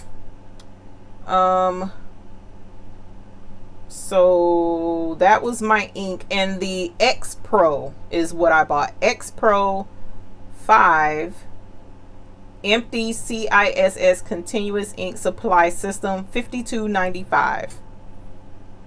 X Pro empty CISS, or the continuous ink supply system, and it said that it fit the 7710. Okay, so that's the thing. They have other continuous ink supply systems that fit other printers. You need to make sure that whatever system is going to fit your printer. Like this was 52 for me. It may not be 52 for your printer, whatever printer you end up with. So we'll link that too, but that's the picture. And they have videos on YouTube on how to set this up, how to add the ink, and all that jazz. And these guys also sell the refillable cartridges, as I pointed out earlier. So I'll link, again, all of this in the Amazon store and in the description below of what I bought. So I am very pleased. Mr. Lowry did not fuss very much when I got it. And I've been having so much fun with it until he really didn't say too much. Did your cardboard have a line or ridges in it? It did have ridges. It was corrugated, but that didn't. The lines that are right here beside his hat, they're going the opposite direction of the lines in the cardboard. So I don't know why that's there. Ask Justin about printable vinyl. That's what Justin and I was working on this past week. We will be doing a video on that live soon. Justin says it's my fingerprints ain't that big. That's not my fingerprints. All right, that was that far back. Justin, can you answer Diane to Kemper's? I didn't even see what ink type. Okay, so it's Sublimation ink. And Will says Sublimation is not an ink, it's a dye. It never dries, which I said that, but I mean, I read that already. But it's listed on the Amazon thing as ink. It's not going to say dye. So, but if you look up Sublimation dye, it's probably going to be more expensive because it's the right terminology. Gloria, yes, no, he said that you cannot use it again. Once it's transferred to a substrate, Will says it will be dry. Hi, Marge Campbell. I'm sorry. I'm just now seeing that. How are you? Street Culture Media, again, that was Amazon. I will link all of that. Thank you, Miss Barb Gossett. I really appreciate that. She says, thanks. You are a blessing to me. I hope so. That's the whole point. Is to try and help. We want to be helpful here. Clotella says, what type of t-shirt do you use and where do you get them from? Again, with Sublimation, it has to be white or light color. Of course, white is going to be better because your image is going to pop on white. And it should be polyester. The higher the polyester count, the better it will turn out. All right. So you can get a cotton t-shirt. You can sublimate. It'll print kind of sort of on it, but once you wash it, it's all gone away from what I've been told. Now, I haven't seen that yet because I didn't want to waste my ink. But you can sublimate on, they say no less than 65% polyester on a shirt, unless you use some of the other materials that you can add to cotton to try and make it work. And as Will says, it will still transfer, but it will be very light. $15 for Sublimation paper. Right, Diane Two Campers, that's not Sublimation paper. That is regular copy paper. That is regular copy paper that I was talking about. And you also asked, the transfer paper, is that for light or dark color fabrics and shirts? Diane, Sublimation is only for light colored garments only. You will only be able to sublimate on white, light gray, very light gray, light pinks, light blues. But I would highly suggest stick to whites unless, you know, the blue or the pink will emphasize the picture or whatever for some reason. The heads on the printers, yes. Okay, I see what you're saying, Justin. And that's why I said I'm probably going to have to clean the heads. You must put a barrier between the top and bottom part of the shirt. If you don't, the dye will transfer through, which is the reason for the cardboard with the butcher paper on top. No worries, Miss Bickham. Always answer questions. That's why I'm scrolling back through. Marge Campbell, Sublimation works on light color fabrics only. Use it on pastels. Looks okay. Changes the color of the prints because of the color of the shirt, which is definitely why white would be better. Justin says that's why teamwork at its best. Hashtag Hoop Group. Don't forget to press the like button. I know that's right. Can you use any inkjet printer? Melody Wilcox. I am not going to say yes. There are, so far I've seen only certain inkjet printers work with Sublimation.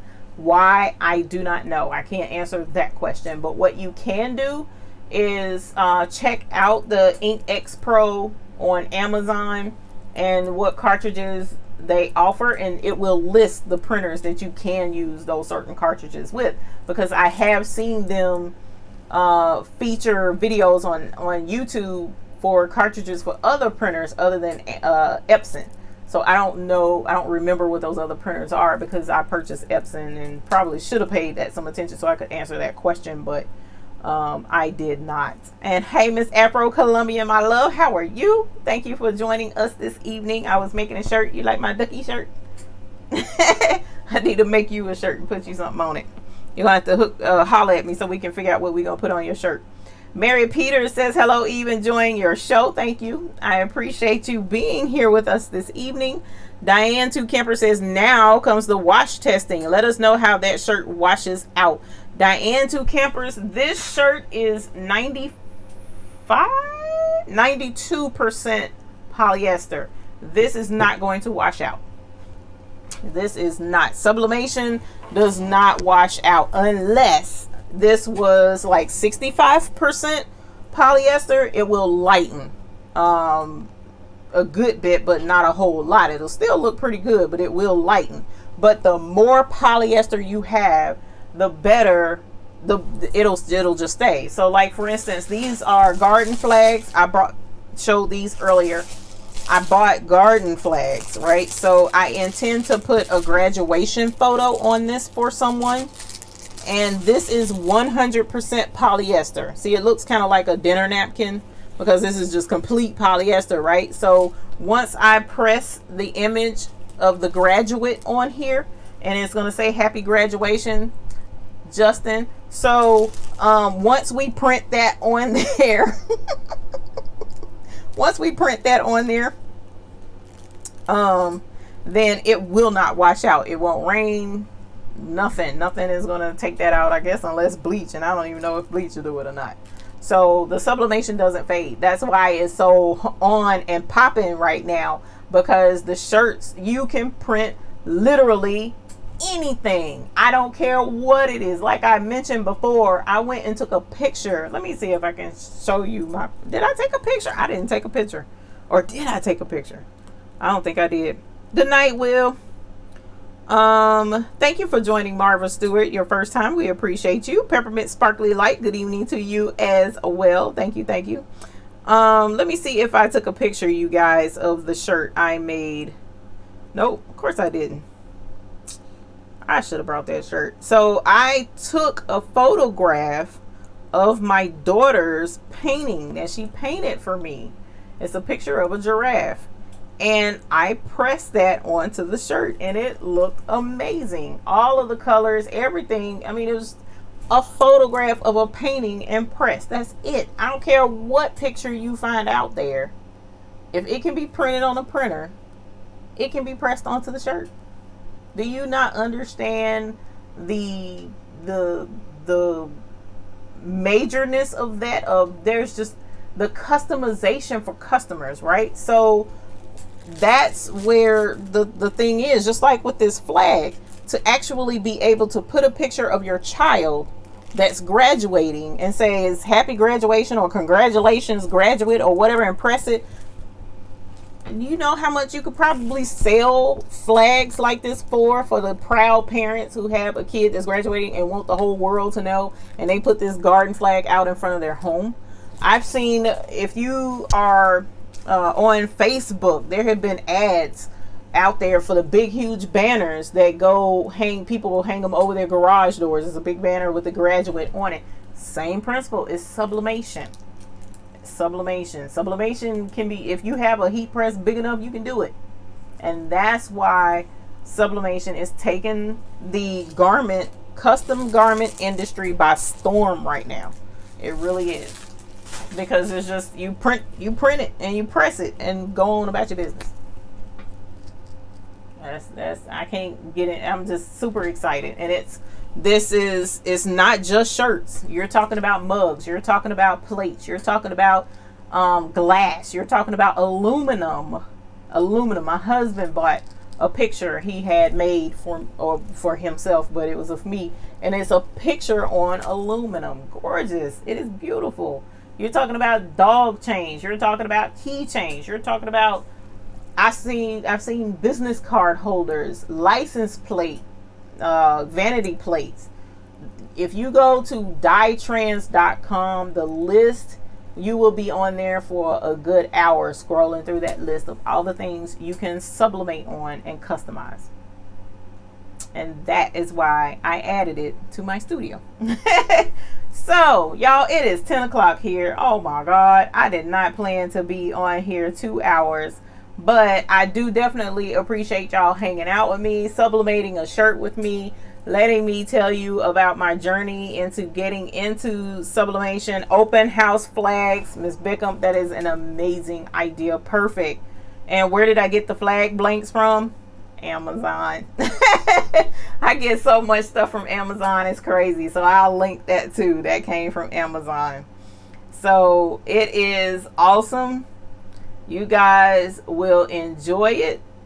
And I think for those of you who do sublimate, please post pictures in the hashtag hoop group on thebabiesbooty.com and let us see your projects that you have been sublimating on. And if you do end up getting sublimation, let us know so that we can ring the bell for you too. And we didn't do very much tonight with machine embroidery, but it still adds to your business. Miss Mary Peters, you say I quilt and machine embroidery. I love your show. I don't have a business.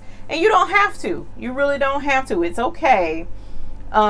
Making me spend more money for an additional craft. I know, Miss Carol Coleman. Trust me, I said the same thing. And there's one more thing I was interested in getting into. For right now, I can't think of what it is, but I banned myself from it because I'm like, I cannot afford anything else. I just can't. Oh, I think it was laser etching. I can't afford anything else. I swear. Every time I turn around, it's something else for me to learn how to do, right? Can I give updated information on the cruise, please? I can. I definitely can. All right. So I am 10 o'clock. I'm sorry. If you want to hang around and talk about the cruise, please feel free to stay. If for those else who need to log off, you guys have a good night. Thank you for joining us tonight in sublimating a shirt. And please subscribe. If you haven't subscribed, give us a thumbs up.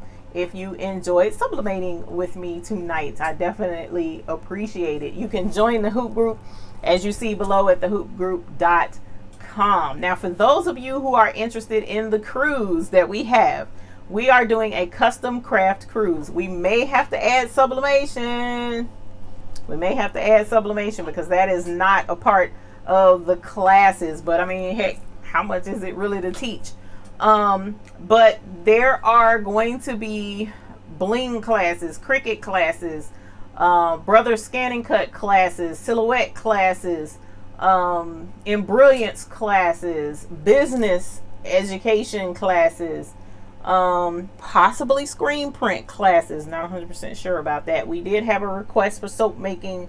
The instructor has not confirmed with me on that yet. Sew What Pro classes, Sew Art classes. So you're talking about a good 10 different classes that will be available on board on this ship. We are going on a cruise from Port Canaveral, Florida to the Bahamas. It will be May 18th of next year. May 18th, 2020. Not this year. You have more than 12 months to prepare for this cruise. All right. So the cruise, the prices vary. It depends on the type room you get. Okay. So there are, well, we sold out of our balconies, but you know, balconies are still available, not in our immediate area, but balconies, ocean view, and interior cabins. And then I think there's another type of interior cabin. So your cost is going to be based on which type cabin you have. All right. And the cabins are based on 2 people being in the cabin. So if you're sailing by yourself, then we will need to either find somebody to be in a cabin with you, or else you will have to pay for 2 tickets to be in a room by yourself, because the cruise ship wants 2 people per cabin. It makes sense. Fill up the ship. All right. So that means that when you put down your deposit, you will have to put down 2 times the amount of the deposit, because you should have 2 people minimum in your room. Okay. So prior to, we had a deal where our rate was locked in until May the 4th. May the 4th is right around the corner, so our price is going to go up. It's not going to be a drastic price increase, but the price will go up. The other thing that's going to go up is the deposit. All right, so $25 was the promotion that Carnival was offering, but that's not the case anymore, which is okay in my opinion, because I did not realize initially, very beginning, I didn't realize $25 only held the rate. It does not hold your room. It holds the rate. Okay, so the rate is held until your first deposit would have been due January of next year. All right, so $25 would lock in your rate. But if a whole bunch of people bought up all the rooms around where our area was, we can't guarantee where you'll be on the ship. That's the downside to only putting down $25 and waiting until December to pay the actual deposit. Okay, so what Carnival is offering right now, here's an update. What Carnival is offering right now is 2 deposit options. All right, the regular deposit is $150 per person, no matter what cabin you get, from what I understand. Okay, so if it's balcony is $150, if it's an interior room it's $150. From what I understand, the deposit is the same, but the end price after whatever the price of the cabin minus your deposit is what's going to be due no later than March of next year, based on whichever cabin you get. So option number 1 is a deposit of $150 per person. So 2 people to a room, $300. You got 2 people that's selling. Or, and that's fully refundable deposit of $150 till December. Or you can go with option number 2, which is a $50 deposit, which will give you a cabin. So you can put down $50 deposit on whatever type room you want, whether it's balcony, whether it's an interior room. It's only $50 per person, so $100 for 2 people, but it's non-refundable. All right, so it's less than the $150, but you don't get your money back if you have to cancel. Okay, this is from Carnival. That is a Carnival promotion that's going on right now. Okay, so it's either a $150 deposit, and then the rest of the price of the cabin will be due by March, or it's a $50 deposit and the price of the cabin is due no later than March for your cruise fare. All right, that was a mouthful. So we have several instructors that are going. We do have most of the classes confirmed, like I said, with the exception of the screen print and the soap making. The other classes have been confirmed. Those classes, each instructor has 2 classes to teach. One class is going to be roughly 30 minutes and it's free. Okay, so that's just going to be a general overview of the craft, what all is involved, what you generally need, and that's it. The other class is about 2 hours. So it depends on the instructor. Somewhere from an hour to class to 2 hours. And there is a charge for that class because the instructor will be bringing materials on the ship for that class. So you'll have hands-on for those who, like for instance, are taking the silhouette class. You will actually be working with silhouette equipment and being able to work with the silhouette cutter. She's going to bring vinyl. She's going to bring projects for you to work on during the class so that you can get the full experience of working with the silhouette or the brother scan and cut or working with vinyl. Myself included, working with bling. We'll have rhinestones. We'll have the flock so that you can actually create a rhinestone template and go the whole 9. That's why that class will have a charge, right? So we don't have the prices set just yet because my business, for whatever reason, decided to explode on me in the last 2 weeks. And there's one other feature that's not on the ship but just before the cruise that we need to confirm as well. So before I get the class schedule locked in place. So there's still a lot going on behind the scenes, but ultimately the information for the cruise itself has just taken that little bit of a turn to make it more appealing to folks. So again, there's two deposit options. One is $150, it's fully refundable, and that's per person based on 2 people. All right, so if you book a cabin, it's going to be $300, but it is refundable if you decide in October that you don't want to take the cruise. Or there's the other deposit option of $50, which will also get you a cabin, but it's 2 people per cabin, so it will be $100. So $50 per person, $100, but that's non-refundable. So come October, if you can't go, then you will lose your deposit. All right. So the good thing about both of those options is you will get a cabin in the vicinity of the rest of us. All right. So I have gotten really good information, good feedback from the booking agent about how many folks. I mean, our balcony cabin sold out. The ones that she set aside just for me at our rate, you know, for our group, they got going real quick. All right, she can get other balconies, but that's not under the $25, unfortunately, because that package sold. I mean, that group of balconies sold out.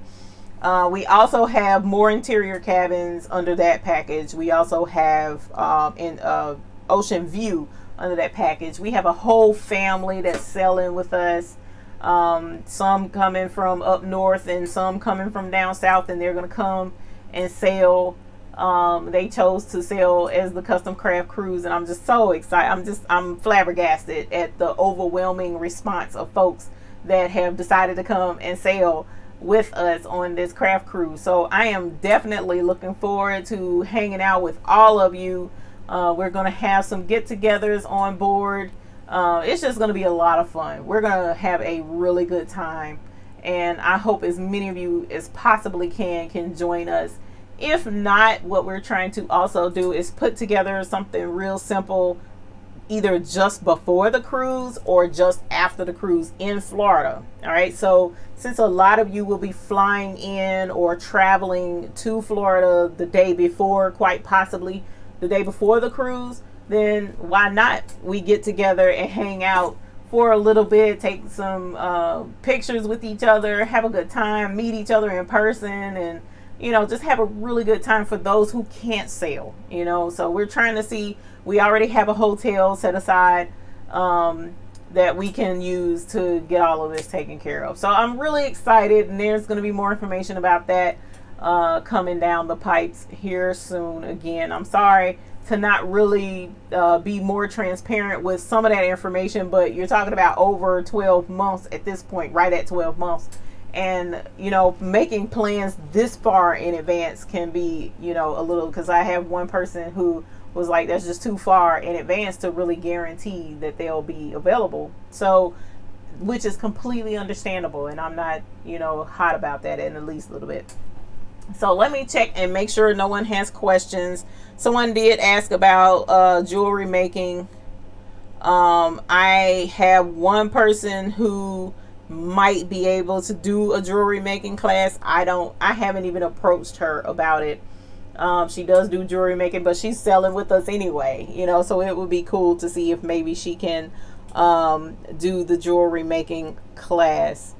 Let me see. Albita, you got a new cover stitch machine. There's nothing wrong with that. We will ring the bell for you. Please don't let me forget though, because the bell is over there and I'll have to go grab it. Pearl Lucas, you're welcome.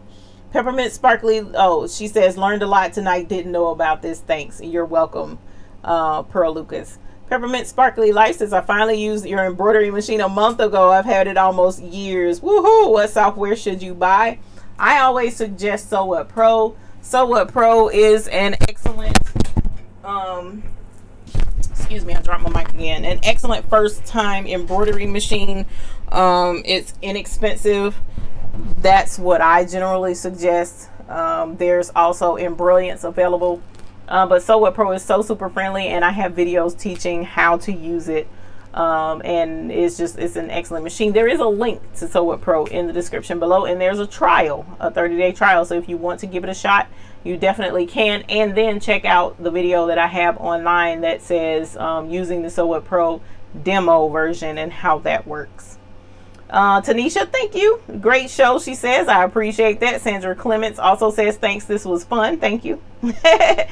And with you in your class, Jenny McKinney says, well, thank you. I appreciate that. Shamina says, I just learned how to screen print with my Cricut. It is a lot of fun. You create your vinyl cover, if I'm not mistaken, if that's how you did it, and then screen print. I did see a demonstration of that myself as well. So I'm not interested in me personally doing screen printing, mainly because I have a business constituent that does do screen printing, and I know I definitely can go there anytime I would want to do it. But me personally, I don't know. Linda L, you're having trouble adding Sew It Pro to your laptop. I have it on my desktop but can't get it to load on your Mac. Do you know where I can get help with this? There is a link on the Sew It Pro website. You can go to S&S Computing, SANDS computing.com, and there is a little blurb on there about using Sew It Pro on a Mac. Unfortunately, because Sew It Pro is not an Apple or iOS type program, you have to use an emulator, which is that extra program that mimics Windows, in order to run it on a Mac computer.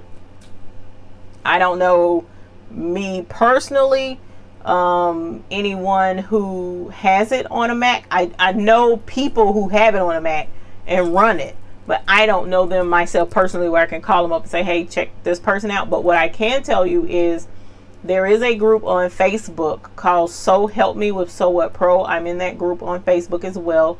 And there are many in that group who use it on a Mac computer, and they probably could direct you a lot better than what I can, because I don't own any Mac products computer wise, so I wouldn't know how to do that. Matter of fact, I don't even have an iPhone. I do have an iPad, but that's the limit that I have with Apple. Shamina says you're just cut out. Okay, sorry. Charlotte, yeah, it does work on a Mac, but you have to use an emulator.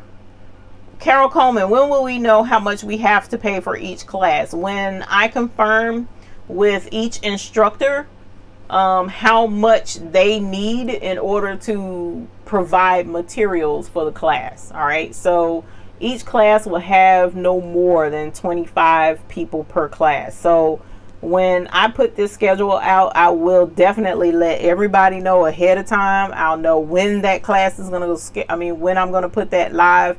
I'm going to announce it ahead of time, because it's going to be limited and first come, first serve, unfortunately. And then I want to make sure everyone has a fair and square opportunity to, put in for the class, because I'm going to do it like an Eventbrite on my website, where on the Custom Craft Cruise website, where you can buy tickets for the specific class that you want to be in. So it'll probably be a launch date for that, and that will probably be somewhere mid to end May, unfortunately. But if I see that it's going to be any sooner, I will let you know. But we need to get confirmation from some of these instructors on their pricing and stuff. So that's what the holdup is, because I have to confirm with them what they're willing to take for being an instructor, number one, and for bringing materials to the class, number two. So Linda L says, Charlotte, if you download an emulator. Oh, see, Linda L. Go, Linda. Go, Linda. Thank you very much for coming to the rescue on that. Miss Bickham says, I know someone who wants to go, but they don't craft, would like to, and wanted me to know if they were still welcome, or did you want to keep it for crafters? The cool thing about this Custom Craft Cruise is that it is an actual cruise. This is not, because this isn't like me booking out a whole entire ship. I wish I did have that type of reach, but 2,500 people can fit on that ship. And I don't have that many folks that's going to try and cruise with us. So it's a legitimate cruise. We went out and we found an actual cruise that's cruising, and she called Carnival and held off some rooms just for us. Okay, so, and she can book as many rooms as I need through Carnival. Okay, so anybody can go on Carnival's website and book on this exact cruise, but it won't be under custom craft cruise. Okay, so it is not only a crafting cruise, you know. So if there's a spouse or a cousin or whatever that wants to come and they just want to experience just a cruise without the crafting part, there's going to be tons. There's shore excursions. We're going to the Bahamas, so they'll be able to go to the Bahamas and do whatever while other folks may be crafting.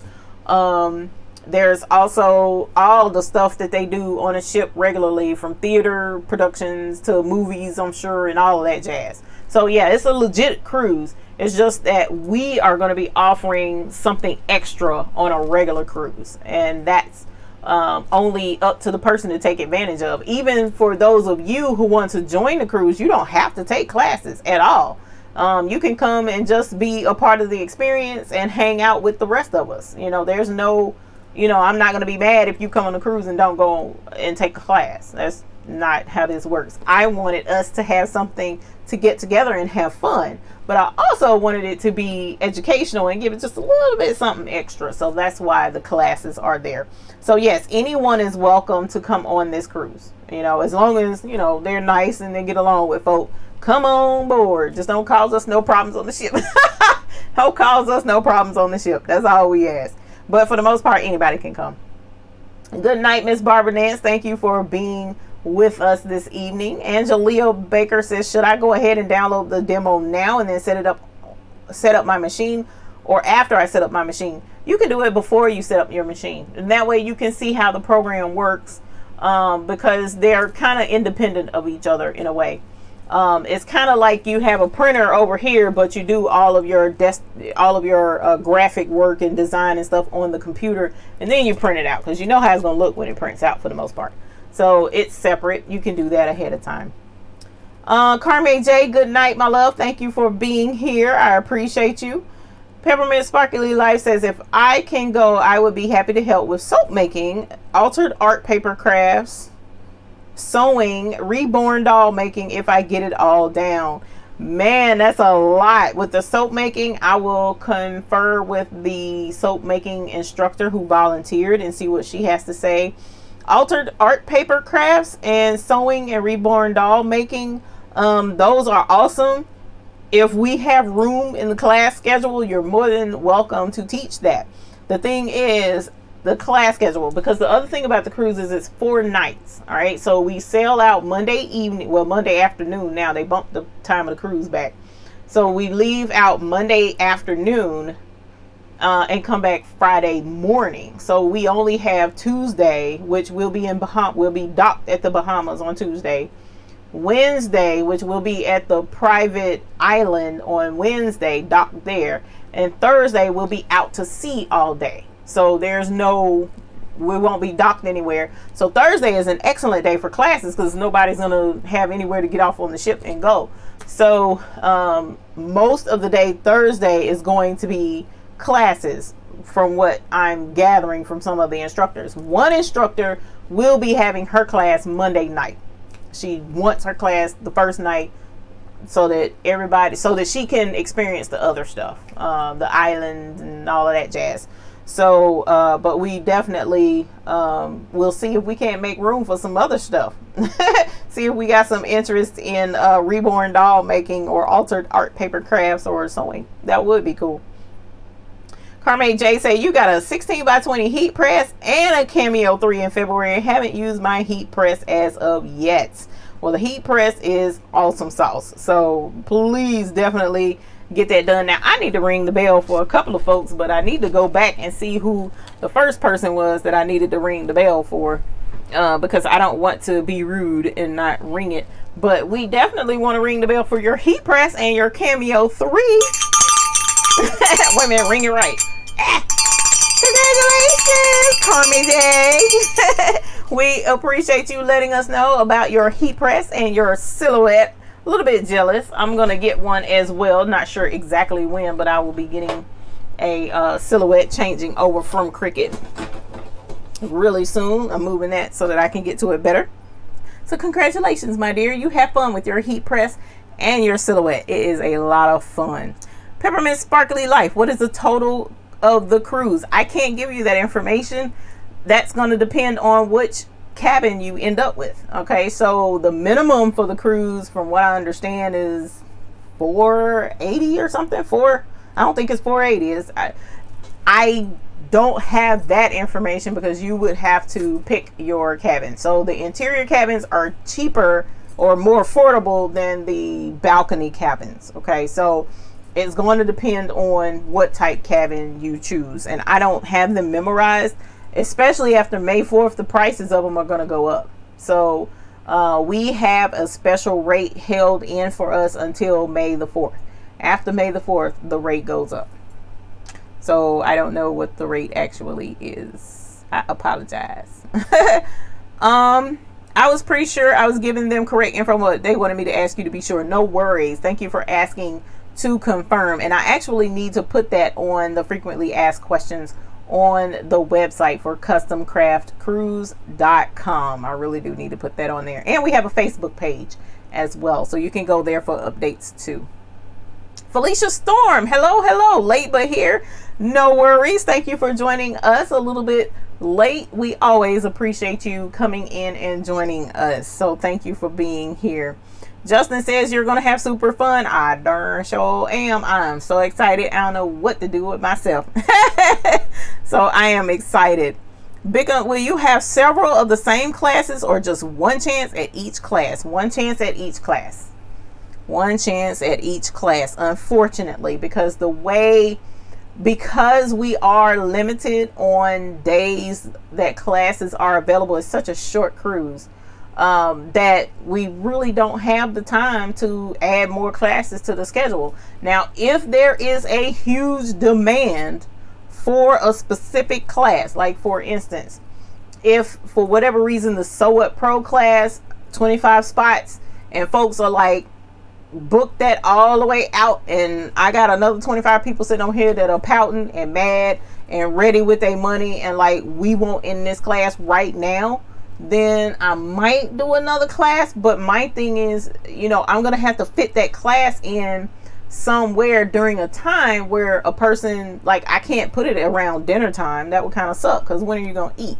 And I can't put it, I don't necessarily want to put it during the time that people would go on a short excursion to Bahamas, because you might want to go to the Bahamas. I don't know. So those are questions that I've been throwing around with myself and getting the schedule together. So at this point, no, it's just going to be one shot per class. But if it's an overwhelming response to a specific class, and let me rephrase that. If there's an overwhelming response to a class that I am teaching, then I may offer another class. But the other instructors may feel different. Just like the one instructor, she wants her class to be that first night and that's it. Then she's going to be the first night, and I don't know that she want to offer a second class. I would have to check with her on that, but I'm not going to make her have a second class. But right now it's just going to be one class. So a pro is going to want more than one class. We'll see. You'd be surprised. Some folk be like, I already know someone pro, I don't want to take no class. So we'll see how it goes. Carme says Justin already started having fun with the cameo and vinyl decals. Well, that's good. So when you throw that heat press in, like he said, it's gonna be over. We ain't gonna see you no more. She ain't even gonna come in the lives no more, because she gonna be heat pressing everything. So you guys, it is now 10:30. I cannot believe I have been on here this long. This is a wheel that I'm pulling, and I don't stay on this long. As a matter of fact, that's probably why I'm getting sleepy. So thank you. Oh, and I needed to ring the bell for somebody. Let me scroll back up real quick, because I said that, and I do not want to go against what I said. But I definitely appreciate y'all for joining us. If you have any other questions about the cruise, about Sublimation, about Sew It Pro, well, golly, it won't let me scroll back to if the person is still in here that just bought a machine. If you will please let me know, because I can't scroll back and find where you said that. That makes me sad. Yeah, it's gone. I will tell Mr. Lowry, thank you. I sure will. Suzanne Go Grand Go says, Kathy's Quilt Studio in Titusville near Port Canaveral is my local quilt and embroidery shop. She would welcome you Friday and Saturday. She is closed Sunday and Monday. Lots and lots of goodies. Well, Suzanne Go Grand Go, do me a favor. Put in a good word for me. I would love to meet them down there. And I'm sure Miss Kathy and the crew will be a lot of fun. Angelina Baker, okay, what did you have, baby? Because I want to make sure that I ring the bell for you. But I would love to come across a quilt studio and definitely see, show my face and say hi. And say hi to anyone else who is in the area who may not be going on a cruise, and hang out and have a good time. That sounds like a good idea, Suzanne. Thank you for letting me know that. I'm gonna have to look her up and see what her class space looks like, because I may have another option for her.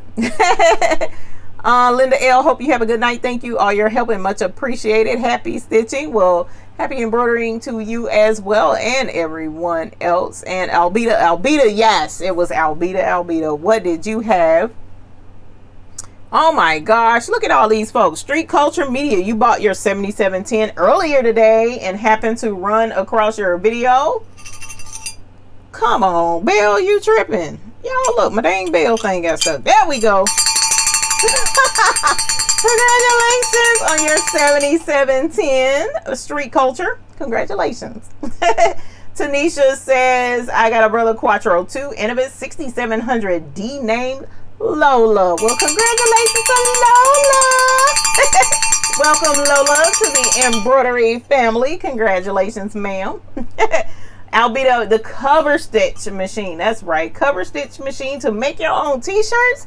Girlfriend, go ahead on with your bad t-shirt making self. Holler. Congratulations on your cover stitch machine.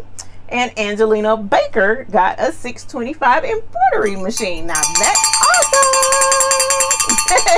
Congratulations to you as well on your awesome embroidery baby. Please be sure, you guys, to share pictures of your projects. Let us know what you've been working on so that we can celebrate with you. We like getting good ideas and sharing ideas and encouraging you to keep things going super strong in your studio. So thank you all for joining us. Suzanne, I will check out her Facebook page, and I want to congratulate everyone, just like Miss Debbie D says, to who all have received new babies.